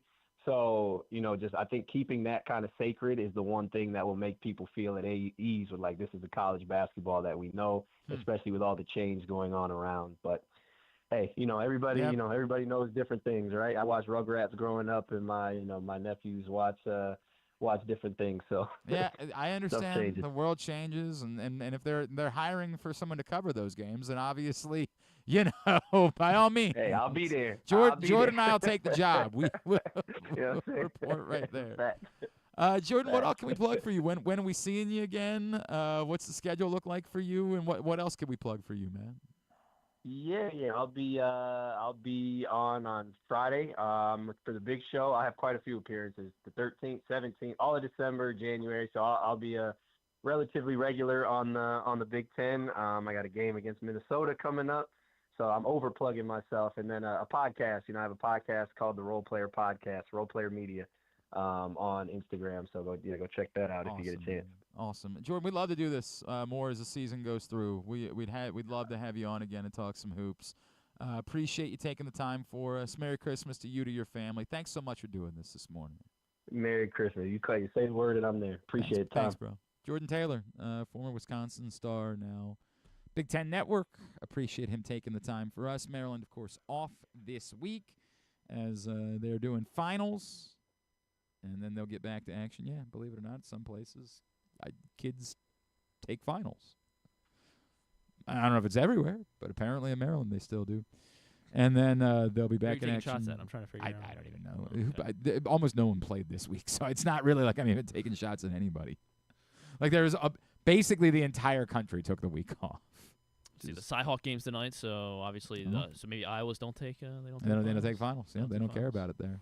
I heard there was still a great crowd. Apparently, the Iowa women's team has become a bankable commodity. Even the Caitlin Clark bump has held. They've just become so wildly popular there that they're still drawing tremendous crowds this season, which is wonderful. I love that. I think that's great. Maryland back in action next Tuesday against St. Francis, and then the game on Saturday, the following Saturday, which of course everyone knows is in Brooklyn against Syracuse on Saturday. Everyone knows that and would never say otherwise. Boy, I said something even more embarrassing last night on the radio show. I mean, it's this is what you do. You water it down. I legitimately in a moment forgot that Daniel Jones was released. Like, legitimately, completely forgot about it. And made a joke like, well, it's not going to be Daniel Jones, right? Like, with Howard Cross. And Howard Cross was like, yeah, because he's in Minnesota. And I'm like, right. Well, this is why you talk to the Giants analysts. Jesus Christ. I utterly blanked. That's how meaningless the Giants are. So who are the quarterbacks on their roster? DeVito and Locke. And then I'm assuming is Locke hurt? Is that why he's not playing? Okay, so Locke's then hurt. what are they going to do? Yeah, who's their backup? I don't know. I mean, we're not really having this conversation, are we? What is Malik Neighbors going to go back there? Are they going to do the Maryland football I don't bet? see a third quarterback listed on the roster. I don't. Kayvon Thibodeau will start. He'll be under center. Yeah. Are they going to do or Tyrone Trade? They'll do like what when the Niners in the AFC or the NFC Championship when direct snaps to Tyrone Tracy and he's just going to roll out. That's what they've got. Yeah, it's a little bit weird that you got a quarterback banged up, but you didn't sign somebody else this week. I guess that's their way of saying that, like, they think Drew Lock is healthy enough to be active, but it's also maybe their way of saying, what's the difference? Like, what? Does it make any difference if we play Drew Lock or if we play Tommy DeVito, really? Does it really make any difference? Do they have a practice squad quarterback that they can activate for the game? Because that'd be the obvious, that would be the other option that they would have. Tim Boyle. Okay, it looks like Tim Boyle's on their P squad. There you go. So that's the other option, is that they'll activate if he gets into this Tim game, Boyle. I'm feeling pretty good about my plus 16.5. Yeah? I think Tim Boyle's going to be the one that's going to bring it home for you? No tape on him. That's great. He's played. I mean, Tim he's Boyle's played, but they're preparing for for Tommy. Tommy. That's what they're ready for. Yeah. All right, when we come back in, obviously Saturday is Army-Navy, and we're going to talk more about it. Colin Ramos, Navy senior linebacker, first team All-AAC selection. Say what it is. It's All-American. That's true. First team. Well, let's not say that. He'll join us next as we continue along on a Thursday edition of Glenn Clark Radio. The top high school basketball talent from across the country returns to the Wicomico Civic Center December 26th through 30th for the Governor's Challenge presented by Pohanka of Salisbury. Witness 5 full days of elite competition featuring over 140 high school basketball teams from 16 states plus Canada. Multiple top 10 teams and nationally ranked players will display their talents on the court. Don't miss the best experience in high school hoops. For tickets and info, visit govchallenge.org. Hey Baltimore, it's number 10, Arthur Millette, and I'm hoping you'll slot us in all season long for the Arthur Millette Show. We will be traveling around the region all season, giving you the chance to get to know me and my teammates. There will be some football talk and a lot more. You can watch this show live on Pressbox's Facebook and YouTube pages and listen every Friday night on 105.7 The Fan. Find out more at pressboxonline.com/Millette. The Arthur Millette Show, the only show in town that's a work of art. Whether your focus is luxury and comfort, convenience and technologically advanced connectivity, or sporty performance and aggressive styling, we've got the perfect Highlander for you. Check out buyatoyota.com for deals on new Highlanders from your local Toyota dealer today. The ultimate fan experience awaits you at Sports and Social Maryland. See how we're raising the sports bar with our massive 100-foot media wall featuring 40 HD TVs and a 47-foot big screen. Bet on your favorite teams and this year's biggest events at the FanDuel Sportsbook while enjoying your favorite beers and cocktails, plus our delicious takes on bar food classics. Visit Sports and Social at Live Casino and Hotel Maryland at Arundel Mills. Must be 21. Gambling problem? Call 1-800-GAMBLER. The drug scene in Maryland is changing. Fentanyl and xylazine are being added to street drugs, and you may not even know it. Xylazine is not even intended for humans, and fentanyl is an opioid 50 times stronger than heroin, and contributed to over 80% of overdose deaths in our state. Anyone who uses drugs, even occasionally, is at risk of overdose. To learn more, visit stopoverdose.maryland.gov or call or text 988. Gambling can be a fun and entertaining experience, but there are risks involved. If you're planning on betting on the game at the casino or on your phone or computer, know your limit, stay within it. Set a budget and a time to stop. Remember, gambling isn't a financial solution, and it doesn't mix well with alcohol or drugs. Know the risks and have a plan before you begin gambling. For free and confidential services, call 1-800-GAMBLER 24/7 or go to helpmygamblingproblem.org. Driving in Maryland? Did you know an Easy Pass from DriveEasyMD.com can save you time and money? Of course you did, because you are a thrifty driver. An antenna reads your Easy Pass transponder and automatically deducts the toll from your Easy Pass account. There, you just saved money with Easy Pass, all without slowing or receiving a notice in the mail. Well done, thrifty driver, well done. Get your Easy Pass at DriveEasyMD.com. Visit Harford County this holiday season for a brand new event. You'll feel like you stepped into a holiday movie. Harford Holidays is overflowing with the spirit of the holiday season. You'll be amazed by the jaw-dropping light displays, thrilled by a visit to Santa's workshop, and have the holiday time of your life with sleigh rides, a special vendor village, s'mores making stations, and so much more. It's a holiday light experience, new at Ripken Stadium, Fridays, Saturdays, and Sundays, December 6th through December 22nd. For ticket information, head to visitharford.com. You'll have the happiest holiday season ever. Contrary to what some people believe, I actually like this guy when he sleeps. Glenn Clark, talking sports. All right, back in here on GCR as we continue along on a Thursday edition of the program. All right, so here's where we're at. My gut tells me we still have 6 spots available, but I think at least 2 of them are going to end up being claimed. This is the reality. I need like 4 people. Really. Like 4 people to step up and say, I'm in. And I'm going to feel pretty confident at that point that we're going to fill this charity bowl pick'em. I would like to get more of you, but I'm a reasonable man. Thank you to everybody who got in today, last night. Joe, Bill, Tim Fisher got in, Tim in Bel Air. Tony Cordwell, Jin Wing Chong, thank you to all of you. I just need to fill this thing. I want to move on to the next. I want to think about the next part of this, but I can't do that until this is filled. So just please do me a favor. Right now, pull out the phone. Venmo, Glenn-Clark. 2 N's, obviously. I would like to think that you know that if you're here, but you never know. Glenn-Clark. Glenn Clark Radio on Cash App. Glenn Clark 180 on PayPal. Pull out the phone. Send $20. Let me know at Glenn Clark Radio on Twitter or glennclarkradio@gmail.com who you are, that you got in. We'll get you the link. We'll get you signed up. If you're looking at the league and saying, I only see 21 people signed up, we got way more people that have paid that just haven't put their picks in. Which, if you're one of those people, get your picks in. Games start on Saturday. Run out of time. But fill this thing for me, please. Would you please fill this thing for me?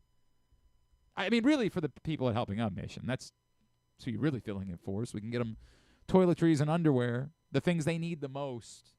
That's who it is that we're helping. We're helping people that need toiletries and underwear. So we're asking you, please, help us fill this. 50-50. Half the money to the charity, half the money to the winner. You could be winning $350. But only if you get in. And I need like 4 or so more of you to get in. Glenn-Clark on Venmo. Glenn Clark 180 on PayPal. Glenn Clark Radio on Cash App. Get in. Charity Bowl pick'em. Stop it with the I don't know about college football. Stop it. No one knows about bowl games. They're Tulane has no quarterbacks. I don't know what they're going to do. So are you saying pick against Tulane? It seems like what you should do, but maybe they're going to find out that they could have one of their quarterbacks that pay him a certain amount of money, and Tulane was pretty good. I don't know. Just, that's not my concern. My concern is taking care of Helping Out Mission. So please, Please get in. Let's fill this today. Let's not tomorrow. How pleasant it would be if I could come on and just say, thank you. Thank you. It means the world. So fill it today, please. I appreciate that. Had to do this a little bit earlier because of their practice schedule, getting ready for the game on Saturday. But it's always pleasant to catch up with Colin Ramos, Navy linebacker, right here on GCR. Saturday in Philadelphia. And that means the final Army-Navy game for our next guest. He has had an unbelievable career at Navy. Just recently named first-team All-AAC. He is senior linebacker Colin Ramos, and he is with us this morning here on GCR. Colin, it's Glenn in Baltimore. It's always great to catch up. Thank you for taking the time for us. Yeah, thank you for having me on. Hey, Colin, I know I probably don't even need to bother to try to get you, hyped up. I'm sure, knowing you and knowing what this game means, but knowing it's going to be your final time playing in this rivalry and knowing that you're, obviously a captain for this moment. What does this week mean to you? What will this day mean to you on Saturday? Yeah, this game is so special, and it's just crazy how fast time has gone by. This game's everything to the academy, everything to us football players. We work every single day starting in the offseason to beat Army. So, we've had a good season, but I want to make it a great season this Saturday. Colin, obviously, I don't need to tell you the last couple of years, they've been right down to the wire, right down to it. What is it that you feel like is the biggest difference between being right there and making sure you finish your, I say collegiate career. I know you got one more game to play after that, but, this is Army-Navy. Finish your collegiate career with this memory being a win. Yeah, this game always just comes down to basically two things, physicality and execution of your details. So whatever team can do that better usually wins. The last 2 years, I think we haven't executed as good as we need to. And you need to be, almost perfect in these games because one little mistake can be a touchdown, could be a fumble, could be anything. So execution and physicality are going to be huge. Colin Ramos is with us here on GCR. All right, so have you allowed yourself a moment to soak any of this in this week? All of the events, the pep rallies, doing the media days, or are you the type of human and knowing that you have to be laser focused, you can't enjoy any aspect of it whatsoever because you're so hell bent on all I care about is going and blowing dudes up? Yeah, the events have been cool, but I've been ready to play since last week. Yeah. Everyone in the locker room's excited. We're all ready to go. Like I said, the events are cool. Bunch of cool stuff. A lot of hype around the Army-Navy game as there should be, but we're ready to play. No, I completely get that. Colin, what has it meant to you for the team to have the season that you've had, right? Obviously, I know you'll say, hey, get back to me on Monday, and I'll tell you how good the season was. But, this has been – you've been here through a lot at Navy and a season of change and a little bit of a dip. To come back this year, remind everyone what the standard is for Navy football, get back to beating Air Force, get back to beating, top 25 teams. What has it meant to you to be a part of this team that's kind of, I don't know, put everything back on track for Navy football? Yeah, it's been great. Like you just said, the other captain, Dabo, we met in the offseason. We brought all the seniors together, and we kind of just talked about what type of legacy we want to leave behind, how we wanted to get Navy football back on track, back into the winning record that, this program has been known for so many years. So to have this kind of season where we're getting the team back on track, we're having that winning, the success that we've been wanting, that we deserve with the work that we've been putting in. It's been pretty awesome. But like you just said, we got to cap it off this Saturday. I understand that entirely, man. All right, Colin, I saw there was some other exciting news for your family and maybe somebody following your footsteps headed to Annapolis. Yeah, my brother just signed the other day. Super excited for him. He's a great linebacker, and it's going to be great coming back, watching the games, watching his success here, and I can't wait for him. That's really cool, man. What does that mean to you? Did you always know that he was probably going to want to follow in your footsteps, or how did that come about, and what does it mean to you that he's headed to Annapolis? Yeah, it's pretty special. I never pushed it or anything because, the Naval Academy is very it's a lot different than any other school. there's a lot more that comes with it, with the military and everything. So I never pushed it. Whatever he wanted to do, I told him, go for it, do whatever you want. But I think he saw what this school has to offer, what it's done for me. And then he got the opportunity because, he worked his butt off and he played great football. And I think it became a no-doubter for him. Was there a moment like when he called you or something like that? And like, what did you say to him when he told you that that's what he was going to do? When he told me, I was just super proud of him because this is a big decision to come to a service academy. It's a lot more of a commitment than just football. And you're never going to be just the normal student athlete like the other college students that play football. So I was extremely proud of him, and I think it's awesome for him. Can you speak to that a little bit, Colin? Like what it's done for you, like your time at the academy from a kid in New Jersey, like what it's meant to you, how it shaped you, as a man, as a leader, all of those things. Yeah, no doubt. The Naval Academy turns you into a man. You have no other choice. You either learn responsibility, you learn time management, you learn all these things that are essential for future success.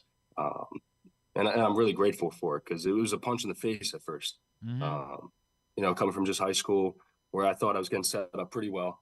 But then you come into a rigid schedule, high standards. And I think it's really good. I think almost everyone should go through stuff like that. But it's helped me develop so much. And I'm really thankful for it. I remember reading a story recently that like early on in your career, you were kind of it's funny to think about now, knowing the player that you are and what you've become, but that you were kind of passed over and maybe overlooked a little bit on the depth chart, and that you had to go through some football adversity. Can you tell us a little bit about like what going through that early on in your career did for you, and maybe the hunger that it gave you to become the player that you've become? Yeah, I came into freshman year. They put up a depth chart. They say it's not official, but it's pretty much official. Yeah. And I was, I think, 7 out of 8 people, and the only guy behind me was a walk-on. And that was fine. That was whatever. We hadn't proven anything yet, so that's fine. But then throughout the season, I felt like I was, giving good looks on the scout team, like doing some pretty good things. So I just kept working. Felt like I kept getting passed over a little bit, but then as time and the work put in, I got my opportunity on special teams, and then next thing you know, I got an opportunity on defense versus Temple the week before Army, and then my second start was freshman year at MetLife Stadium, in my home state, playing Army and beating them. Yeah, right. And you've never looked back. Clearly, from that moment, you've never looked back whatsoever. We're with Colin Ramos, Navy senior linebacker. We're getting ready for Army-Navy Saturday in Philadelphia. Colin, am I correct that you guys got your service assignments in the last couple of weeks? Yeah, sir. As you can tell, I don't have much hair right now. Yeah, right. I'm going Marine ground. Wow, man. Did you always know that was the path for you when you got to Annapolis? I did not. Because I went to the prep school freshman year, about sophomore year. It was when I started figuring that out. So tell me about why you decided that was the route that you wanted to go, because clearly we're not talking about, this is the real deal. This is legit service. Why was this the direction that you chose? Yeah. Over your time at the academy, you go through, a ton of different trainings with a ton of different communities. The trainings with the Marine Corps always stuck out to me the most. I always had the most fun, found the most interest in them, just the physical nature of the Marine Corps. I think it's the closest aspect to being on a team, like a football team. And a lot of the guys on the football team usually go Marine Corps, and I've had a lot of great guys that I've played with that have gone to the Marine Corps. I've talked to them. I think it just matched perfectly. Can I ask, because knowing the success that you found on the football field, I would assume that there would be, opportunities for you to continue on, and whether that's, trying to work your way, getting a training camp invite, something along those lines, or playing in a spring league. Was that conflicting for you at all? Like the thought of, hey, I'd like to try to find a way to continue playing football. Did you go through any of that as these last kind of months and years have unfolded? Yeah, if there's an opportunity that presents itself later down the line, I could still do that if that presents itself. Okay. But that's not like one of my main focuses right now. especially this week. So what does it look like? Well, yeah, I get that. I understand entirely. What will it look like after, the bowl game? Like, what will it look like for you as you start making the transition to the Marines? Yeah, so you just basically start getting some good running shape, and we'll take a class in the spring semester that kind of prepares you and teaches you the basics for when we'll go. Because after I graduate, you go to a 6-month school, TBS, that kind of teaches you the basics of how to be a Marine Corps officer. So you kind of just prepare for that. Man, that's first of all, I think the word thank you needs to come to mind here. We truly appreciate humans like you that are willing to step up and do that for our country. It means the world. All right, tell me about going up against Bryson Daly, right? Like, obviously, what a season he's had, what a player he is. What do you guys talk about this week? What do you need to be focused on? Because, man, he is slippery. He is elusive. Yeah, he's a good player. Their offense is good. They've got a good offensive line, obviously a good quarterback, good skill positions. They're physical. They what they're going to do. It's ultimately about stopping them. They want to turn, 0-yard carries into 1 to 2 yards, leaning forward. We want to knock them back. We want to set them back, set them off schedule. But they're a good football team. It's going to be a challenge. It's going to be a downhill, traditional football game. There's nothing better than this. Going downhill, running the football. So we're excited. It's going to be a great challenge for us, but we have a great game plan in, and I think it's going to work well. All right, the important question, how you feeling about the uniform? I think they're pretty sweet. Right. Under Armour does a great job every single year. What about, do you guys, are you involved at all with, like, the patches? And so can you tell me a little bit about that and the choice that you make there? Yeah, so every year you get to choose a patch, whether there's something of significance, whether someone that served in that community or whatever it may be. So it's a pretty cool opportunity to represent a specific community, a specific person maybe. If your father or somebody served in the military and that was their unit's patch, it's a pretty cool opportunity just to represent someone. So what was yours? Brandon Looney, a fallen SEAL. Man. Yeah, so it's a great honor to be able to wear that patch. Yeah, what a human being that is, man. That he was, obviously, is what a special person. And have you, like, how has his story resonated with you? And obviously, it was a different sport, right? He was lacrosse. Mm-hmm. But how did you get to know his story, and what does he mean to you? Yeah, I remember just going to the prep school, and right away, as soon as you walk into the school, there's Looney Plaza. Mm-hmm. And there's a plaque right there on the plaza. His name is just something special around the Naval Academy. It's men like him that you play this football game for. People that have, risked it all for this country, who've sacrificed. That's why this game is so great, because it's more than football. Yep. So it's really exciting. You're gonna make me emotional, man. Like I legitimately, like, I remember the first time I ever attended the game, just sort of looking at the entire scene and being like, dude, it is powerful, and we are truly grateful for that. Colin Ramos, we're grateful for you, because you've been a lot of fun to watch play over these 4 years, and we can't wait to see how these final chapters unfold for you, and we truly do appreciate what's coming next. I know it's at Colin Ramos 9 on Twitter. Are you on Instagram as well? Yes, I am. What's the handle on Instagram? Colin.Ramos27. Very good. Give him a follow there. Colin, congratulations. Thank you for everything that you've done for Navy football. Look forward to catching up with you again down the road. And, go Navy, beat Army on Saturday. Yes, sir. Thank you.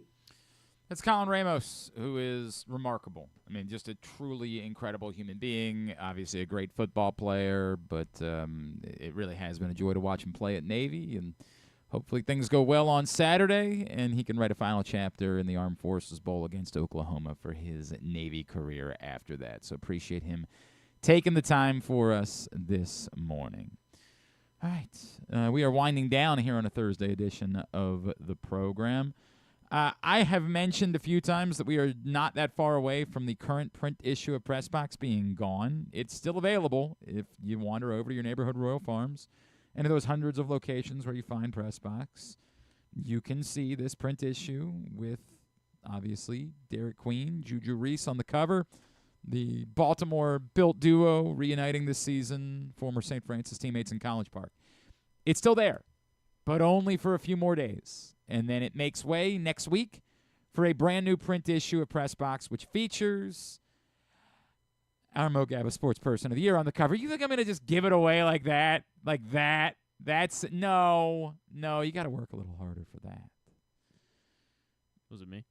What? You? Do you think you were the Mo Gabba Sports Person of the Year? I was up for consideration, right? Yeah. Certainly not. Stan told me he was making a push. Yeah, he lied. No, that's not the case. Look, I don't think it was all that difficult ultimately this year, but you could be the judge of that. I don't know. Maybe Stan will want to announce it tomorrow. We'll find out. Or maybe we'll wait till it hits Stan's next week. But the new print issue of Press Box, our annual best of issue, celebrating the top people, performances, moments of 2024 in local sports, will be available next week at your neighborhood Royal Farms and in the hundreds of locations around town. Also, you can read it all at PressBoxOnline.com.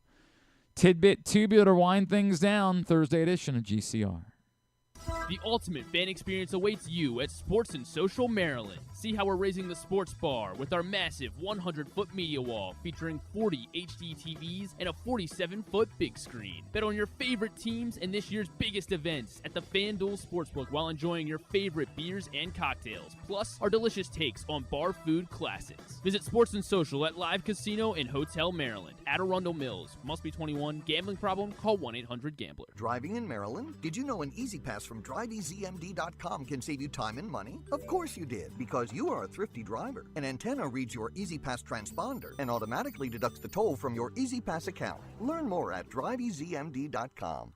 PressBox's Project Game Day is the place to be after every game this season. Join Glenn Clark, Rita Hubbard, Super Bowl 35 champion Femi Ayanbadejo, and our cast of regulars as they break down what happened, why it mattered, and what it means moving forward. You can watch the show at PressBoxOnline.com/GameDay or PressBox's Facebook and YouTube pages. Project Game Day is brought to you by the Green Turtle Sportsbook in Towson and Canton, Easy Pass, and HelpMyGamblingProblem.org. So join us for Project Game Day after every game day this football season at PressBoxOnline.com/GameDay.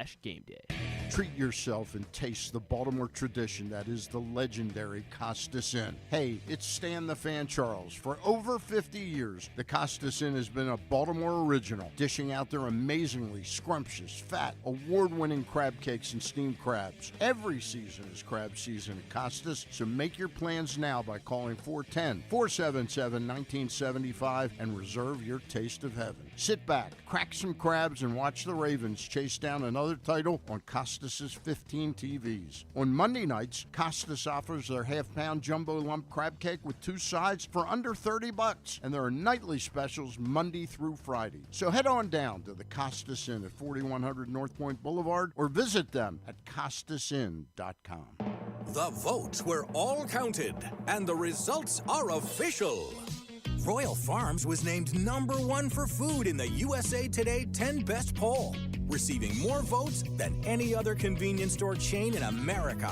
The next time you want to get some good food fast, doesn't it make sense to go to Royal Farms? Voted best in the USA and home of world-famous chicken. Real fresh, real fast. Royal Farms.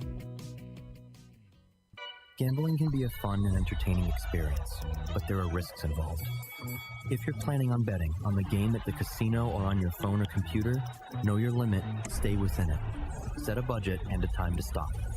Remember, gambling isn't a financial solution, and it doesn't mix well with alcohol or drugs. Know the risks and have a plan before you begin gambling. For free and confidential services, call 1-800-GAMBLER 24/7 or go to helpmygamblingproblem.org.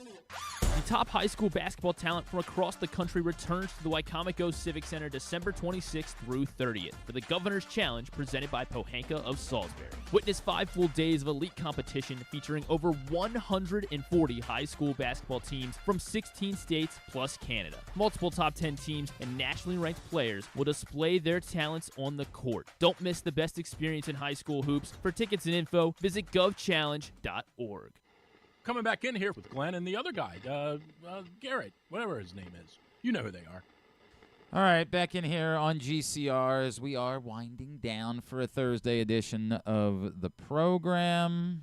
Trying to think if there was anything that I didn't get to. High drama in the NBA Cup last night. I was doing a lot of work. I don't remember who was doing the game for TNT. I'm not going to pretend like I watched a lot of it, but whatever I was watching last night ended, and then I happened to flip over when it was, I guess, 90 to 89, and I saw the, really brutal foul call, just awful foul call. And then Golden State not able to take advantage in their final possession, and whoever was the color analyst for last night's game was talking about this young Rockets team showing that they can win when the games matter most. What are you talking about? I mean, did that game not matter? I'm confused.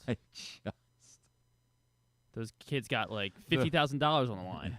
You know what that sentence is trying to do is just unbelievable. Look, the Rockets are off to a great start to the season and look like they might be, turning the corner with their young talent. Like, they do look like they're a very compelling team. They also play defense, which is a rarity in the NBA. Maybe the Rockets are interesting, but pretending like they're going so far out of their way to try to force the idea that this is a thing.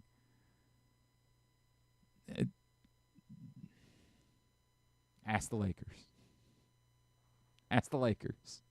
Well, I mean, the Lakers wanted to share the wealth a little bit. So right. They let somebody else win the real championship. It was funny. My buddy E got after me because last night we were talking about this report from Brian Windhorst that the Warriors they're keeping their eyes on both Jimmy Butler and LeBron James. LeBron James, of course, has a complete no trade and apparently is still not giving any indication that he wants to be traded or that he would like to leave L.A. If I'm the Warriors, have no interest. Like, I don't know. To me, that's a vanity project. That's hey, these guys are friends. They've always wanted to play together. Let's give them a chance to play together. It's like going to see your favorite band on their farewell tour, right? Like, that'll be neat. But you're not winning a title with Steph Curry and LeBron James in 2025. Like, that's just not happening. I mean, no, it's not happening. It takes two. And if they get out the right 2 months.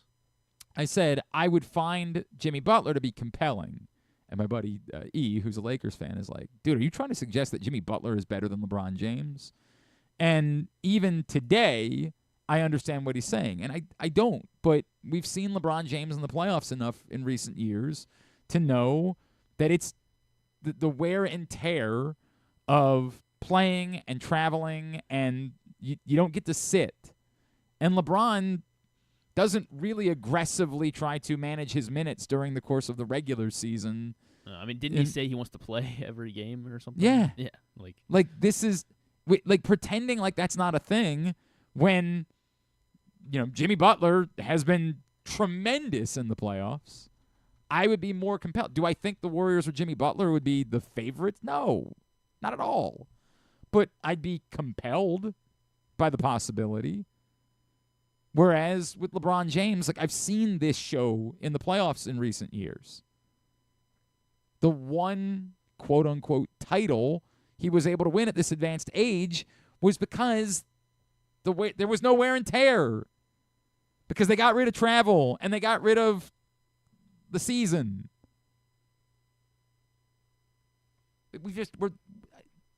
What LeBron James is doing at his age is amazing. We all recognize that. It's incredible. But we also can't spit in the face of fact either and pretend like he hasn't been able to sustain that, I can carry a team level in the playoffs in recent years. It has worn on him. And I appreciate a lot of analysts have pointed out, it is something as simple as it's one thing to have to play twice in 3 days. It's another thing to have to play twice in 3 days with a flight involved. And what that does, even in their cushy accommodations, it's still not pleasant. We all know it's still flying. it affects people in their late 30s, early 40s in ways that it doesn't affect guys in their 20s. Is it possible you think maybe he just cares about like it would mean something to him to like win an MVP at age? I mean, how old is he? An Is he 30? MVP? Yeah, at like 30, and that's why he wants to play every single game. And you know, I mean, that would be like if that really is it, then it's nuts. You know what I mean? Well, like, I mean, what? Why does he? I think it's more about like what he feels like he is as an ambassador for the NBA and basketball, and like I've got to be out there. People are paying to come see me play, so I can't. Like I feel like it's more about his brand than it is anything else, right? And that's not. And I don't even say that as a knock on him, because I don't know that it would make a significant difference on what he can do in the playoffs. Because I do think that like the nature of you can't sit for a playoff game. You have to play all of them, and you got to travel in between. And the schedule is what it is. I don't know that it would make a dramatic difference if he were to consider load management. But I think the brand that is LeBron James is like John Cena. I've got to be there for the kids. Like, I've got to be there. Someone paid money to come see me. I've got to give them their money's worth so that they don't put their arrows at me, because I want my brand to be global and to be significant, and I don't want to be Kawhi Leonard. Which isn't a shot at Kawhi Leonard. No, it is. It's but not. It's almost warranted. Yeah. But, like, it's what it is. Does Kawhi Leonard have a brand? Does Kawhi Leonard matter beyond? Claw. Thank you. Is that? In a way, I respect that that's how LeBron James is, but yeah, if I were the Warriors, I'd be more interested in Jimmy Butler than LeBron James because of that. And I'm not trying to tell you that I think they'll win a title if they acquire Jimmy Butler. I think there's more of a likelihood of that because what Jimmy Butler has shown us in the playoffs is the best version of himself. Whereas in recent years, LeBron James has been a slightly less version of himself in the postseason. So that was my take. Want to get a tidbit? Yeah. Let's do that then. The top high school basketball talent from across the country once again returns to the Wycomico Civic Center December 26th through the 30th for the Governor's Challenge, presented by Pohanka of Salisbury. Witness 5 full days of elite competition featuring over 140 high school basketball teams from 16 states plus Canada. Multiple top 10 teams and nationally ranked players will display their talents on the court. Don't miss the best experience in high school hoops. For tickets and information, visit govchallenge.org. What you got? Good one from Sarah Langs, as she points out that with the Mets their opening day will be in Houston. Just as the Yankees did last year, they also had opening day in Houston. So Juan Soto will actually be the 5th player since 1990 to debut for a new team on consecutive opening days on the road against the same opponent. Sure. 5th player since 1990 to do that. Sure. Pretty wild, huh? I guess. You're not going to, if you think that I'm going to try to guess who the others are. 2020 and 2021. Well, 2020 isn't real. He was a Miami Marlin in 2020. Then he was a New York Met in 2021, and they both opened up on the road at Philly. I don't think you're going to get it. I mean, he's a former Oriole. He's a former Oriole. Went to Miami and the New York Mets after. It means he was on a bad Orioles team. Yeah, but he was, he might have been the best player. He was. He was the best player. VR? Yeah, Jonathan VR. I almost don't remember him as a Met. Yeah, I don't remember him as a Met either. And then this guy in 2019 and 2020 also opened up on the road at the Dodgers. He was a Diamondback in 19. You keep using 2020. Giant 2020 isn't real. Before being a Diamondback, he was a Met. Met's always involved in this one for some reason. He was a Diamondback. Then he was. I do not remember him as a Diamondback. Then he was a Giant. I think he's still a Giant. He's still a Giant. He was a Diamondback. Let's see how false my information is that I'm giving you. Yeah, he's still a Giant. Is it Longoria? No, it is not Longoria. Because he was a Diamondback for a minute. Yeah, wasn't but he was on the World Series team, wasn't he? Yeah, like a year ago. Was he? Yeah. Yeah, you're right. And he was good. Who the hell else could it have been? Let's see. He was when he got traded or thought he was getting traded from the Mets. He got very emotional. Oh, right. Flores. Yeah, Wilmer Flores. Yeah. 0405. I don't remember him as a Diamondback at all. 0405. This Rocky became a Cub, and he was his name. Jeremy Burnitz. Oh, Jeremy Burnitz was a real. Jeremy Burnitz was a slugger, man. Okay. Like, he gave the crap out of the ball. There you go. And then 1990 and 91, 2 new teams for this guy opening up in New York at the Mets. Wally Blackman. Wally Blackman or Wally Bachman? Oh, sorry, Bachman. Yeah. Sorry, I threw an L in there. That shouldn't have been in there. Nailing there it. you go. Great one, right? He's killing it over it. Since you brought up, I guess I brought up the LeBron James thing. He would be the oldest MVP if he were to win it. Do you know who the oldest MVP? LeBron, by the way, you're making a LeBron. Is there some sort of? Is LeBron even like in anywhere near the top of the? No, but I mean, like, it's very weird. But he's LeBron, and if he plays every single game, and because Jokic has already won it a bunch of times, like, I think I just don't think there's any argument for it. But whatever. All right. So what are you asking me? Oldest MVP in NBA history.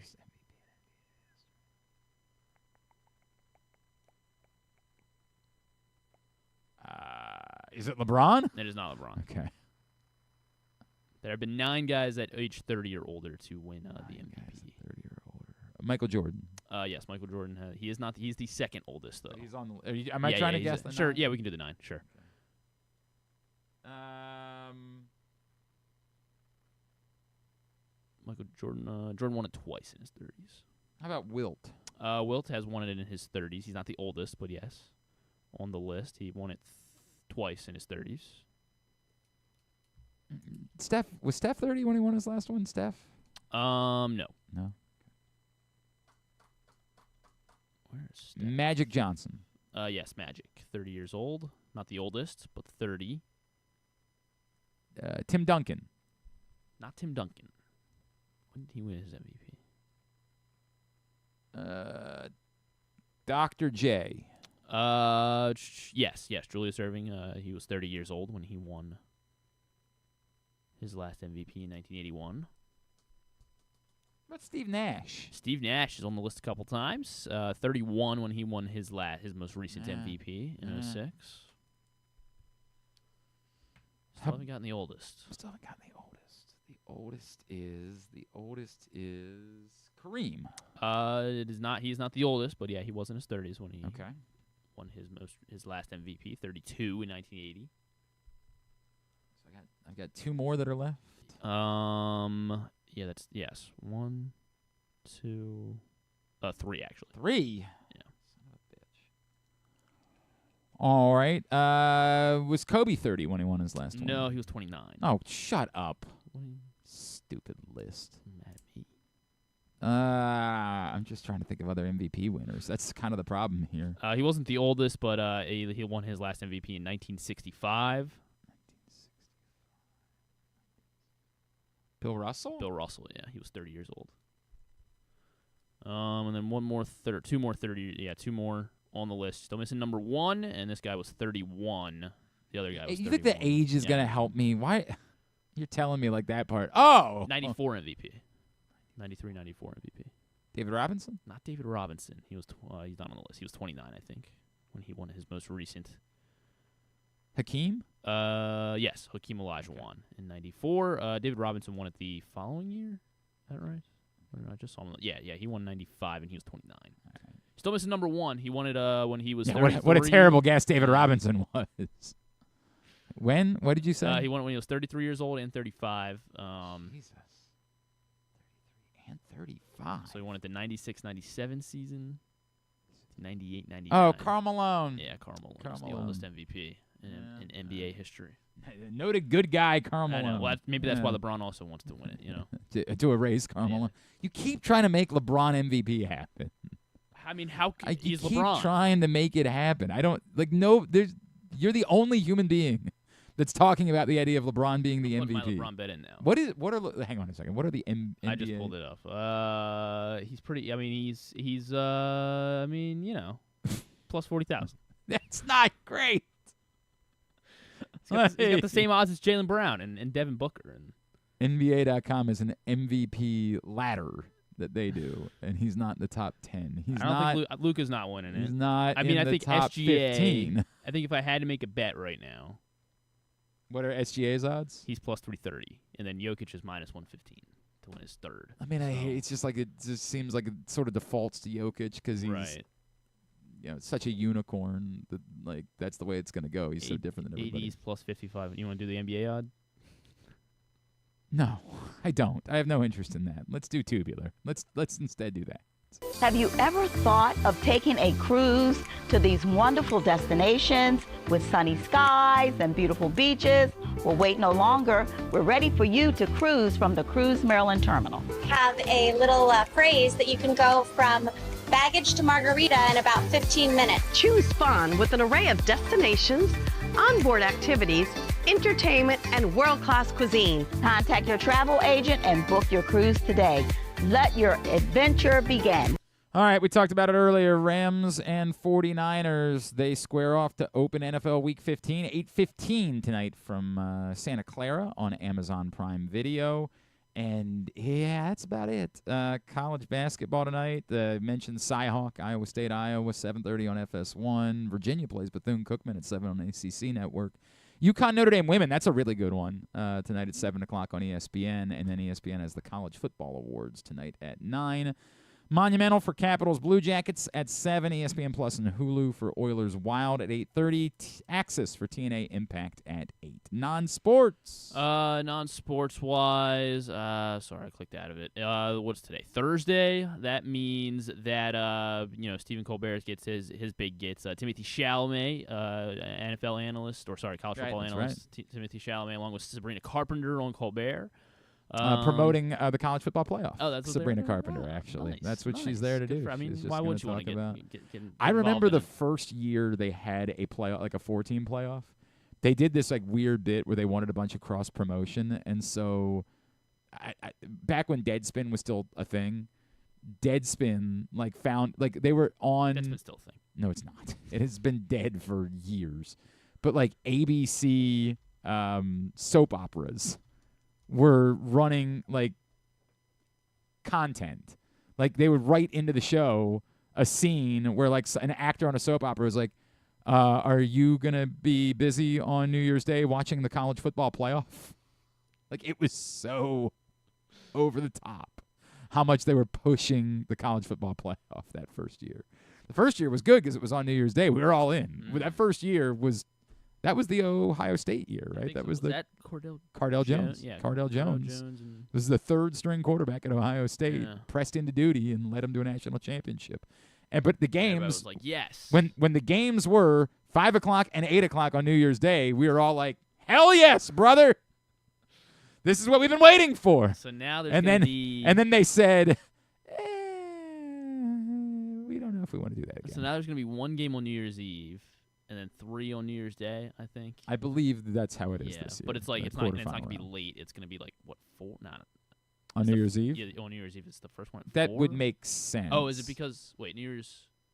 No, New Year's Eve is a Tuesday. Yeah, okay, so there's not. But it would make sense specifically because they realize that people go out on New Year's Eve and they don't want to watch an 8 o'clock football game. I mean, I don't know. We're still watching the that was Ohio State and. Was it Georgia? When last year, field goal, or 2 years ago, whatever it was. Yeah. That was New Year's Eve. Look, I will because I'm an old man. I mean, we get together with some friends. My wife's trying to push the kids' friends all want to get together, and so the parents are trying to organize a get together this year. And I'm fine with that, but I kind of like the quiet nature of just having literally a couple that we've been. Because I don't drink. It's just it's over for me, dog. New Year's is over for me. It was wonderful. Oh, I had my times. It was great. I get it. God bless you. When everybody's like, oh, this is amateur night. Get the F out of here, guy. It's just any excuse for people to party. For God's sakes. And this is a good one. It's a fun excuse. You're going to make out with somebody at midnight. It's great. It's a great time. It's just not. I'm washed, baby. My knees hurt. It's out. Right. So I don't really need a party of any sort. It's the whole thing. Lisa Kudrow will be on Fallon because the No Good Deed show College on football Netflix. playoff. Oh, Yeah, yeah, sorry. she's Yes. promoting the college football not playoff. Netflix, not her Netflix show. Right. Season 1 finale of Day of the Jackal on Peacock. And then we also have Paris and Nicole, the Encore series on Peacock. With Like Paris Hilton and Nicole Richie? Yes. Jesus Christ. So everyone wants to know what they're up to. So that's on Peacock. Sure it is. All right, very good. We done? Yeah, I think so. All right, Try to remind you that that TV was brought to you by I would love you to do that. Live Casino Remind today. me about that. Every time that Baltimore or Washington's football team score touchdowns during home games this season, Live Rewards members are getting $7 in free slot play. You have to have your Live Rewards card inserted correctly into the slot machine and be actively playing in order to get your prize, $7 in free slot play every time touchdowns scored during home games for Baltimore and Washington. Adirondack Mills must be 21. Please play responsibly. For help, visit mdgamblinghelp.org or call 1-800-GAMBLER. All right. Thanks today to Colin Ramos. Thanks also to Jordan Taylor and to KZ. We'll get it up in the greatest hits section of the Can You Take Me Higher? tab at GlennClarkRadio.com. Fill the bowl pick'em. Fill it. Don't make me. If I tomorrow still have to scream at you guys, I'm going to be livid. Livid. Just fill it, please. $20. You should see all the screaming he does to me before we go on air. So fill it, guys. Yeah. It's gonna. Well, I'm gonna. Then I have to deal with I it. probably avoid the physical violence for the listeners because I don't know how that would work. Like, can I jump through the camera? Just fill it, for God's sakes. $20. Glenn-Clark on Venmo. Glenn Clark 180 on PayPal. Glenn Clark Radio on Cash App. I will get you in. I will get you the link. You get signed up. Game start on Saturday. We help up the Helping Up mission. That's all we're asking you for. All right? Thank you. Thanks to everybody at PressBox, all of our great sponsors. And where did my binder go? What the hell happened? Why is it over there? What's in the box? What the heck? What? We were doing. Oh. All right, if you say so. Thanks to everybody at PressBox, all of our great sponsors and partners, including Visit Hartford, Live Casino and Hotel, Cruise Maryland, Crown Trophy, Easy Pass, Royal Farms, Governor's Challenge, HelpMyGamblingProblem.org, Costas Inn, MSA, Maryland Sports, your local Toyota dealer, buyatoyota.com. Thanks to Griffin at Griffin_Bass. Follow us, Twitter, Instagram, and TikTok at Glenn Clark Radio. Have a great Thursday night. Go nobody. Duke sucks.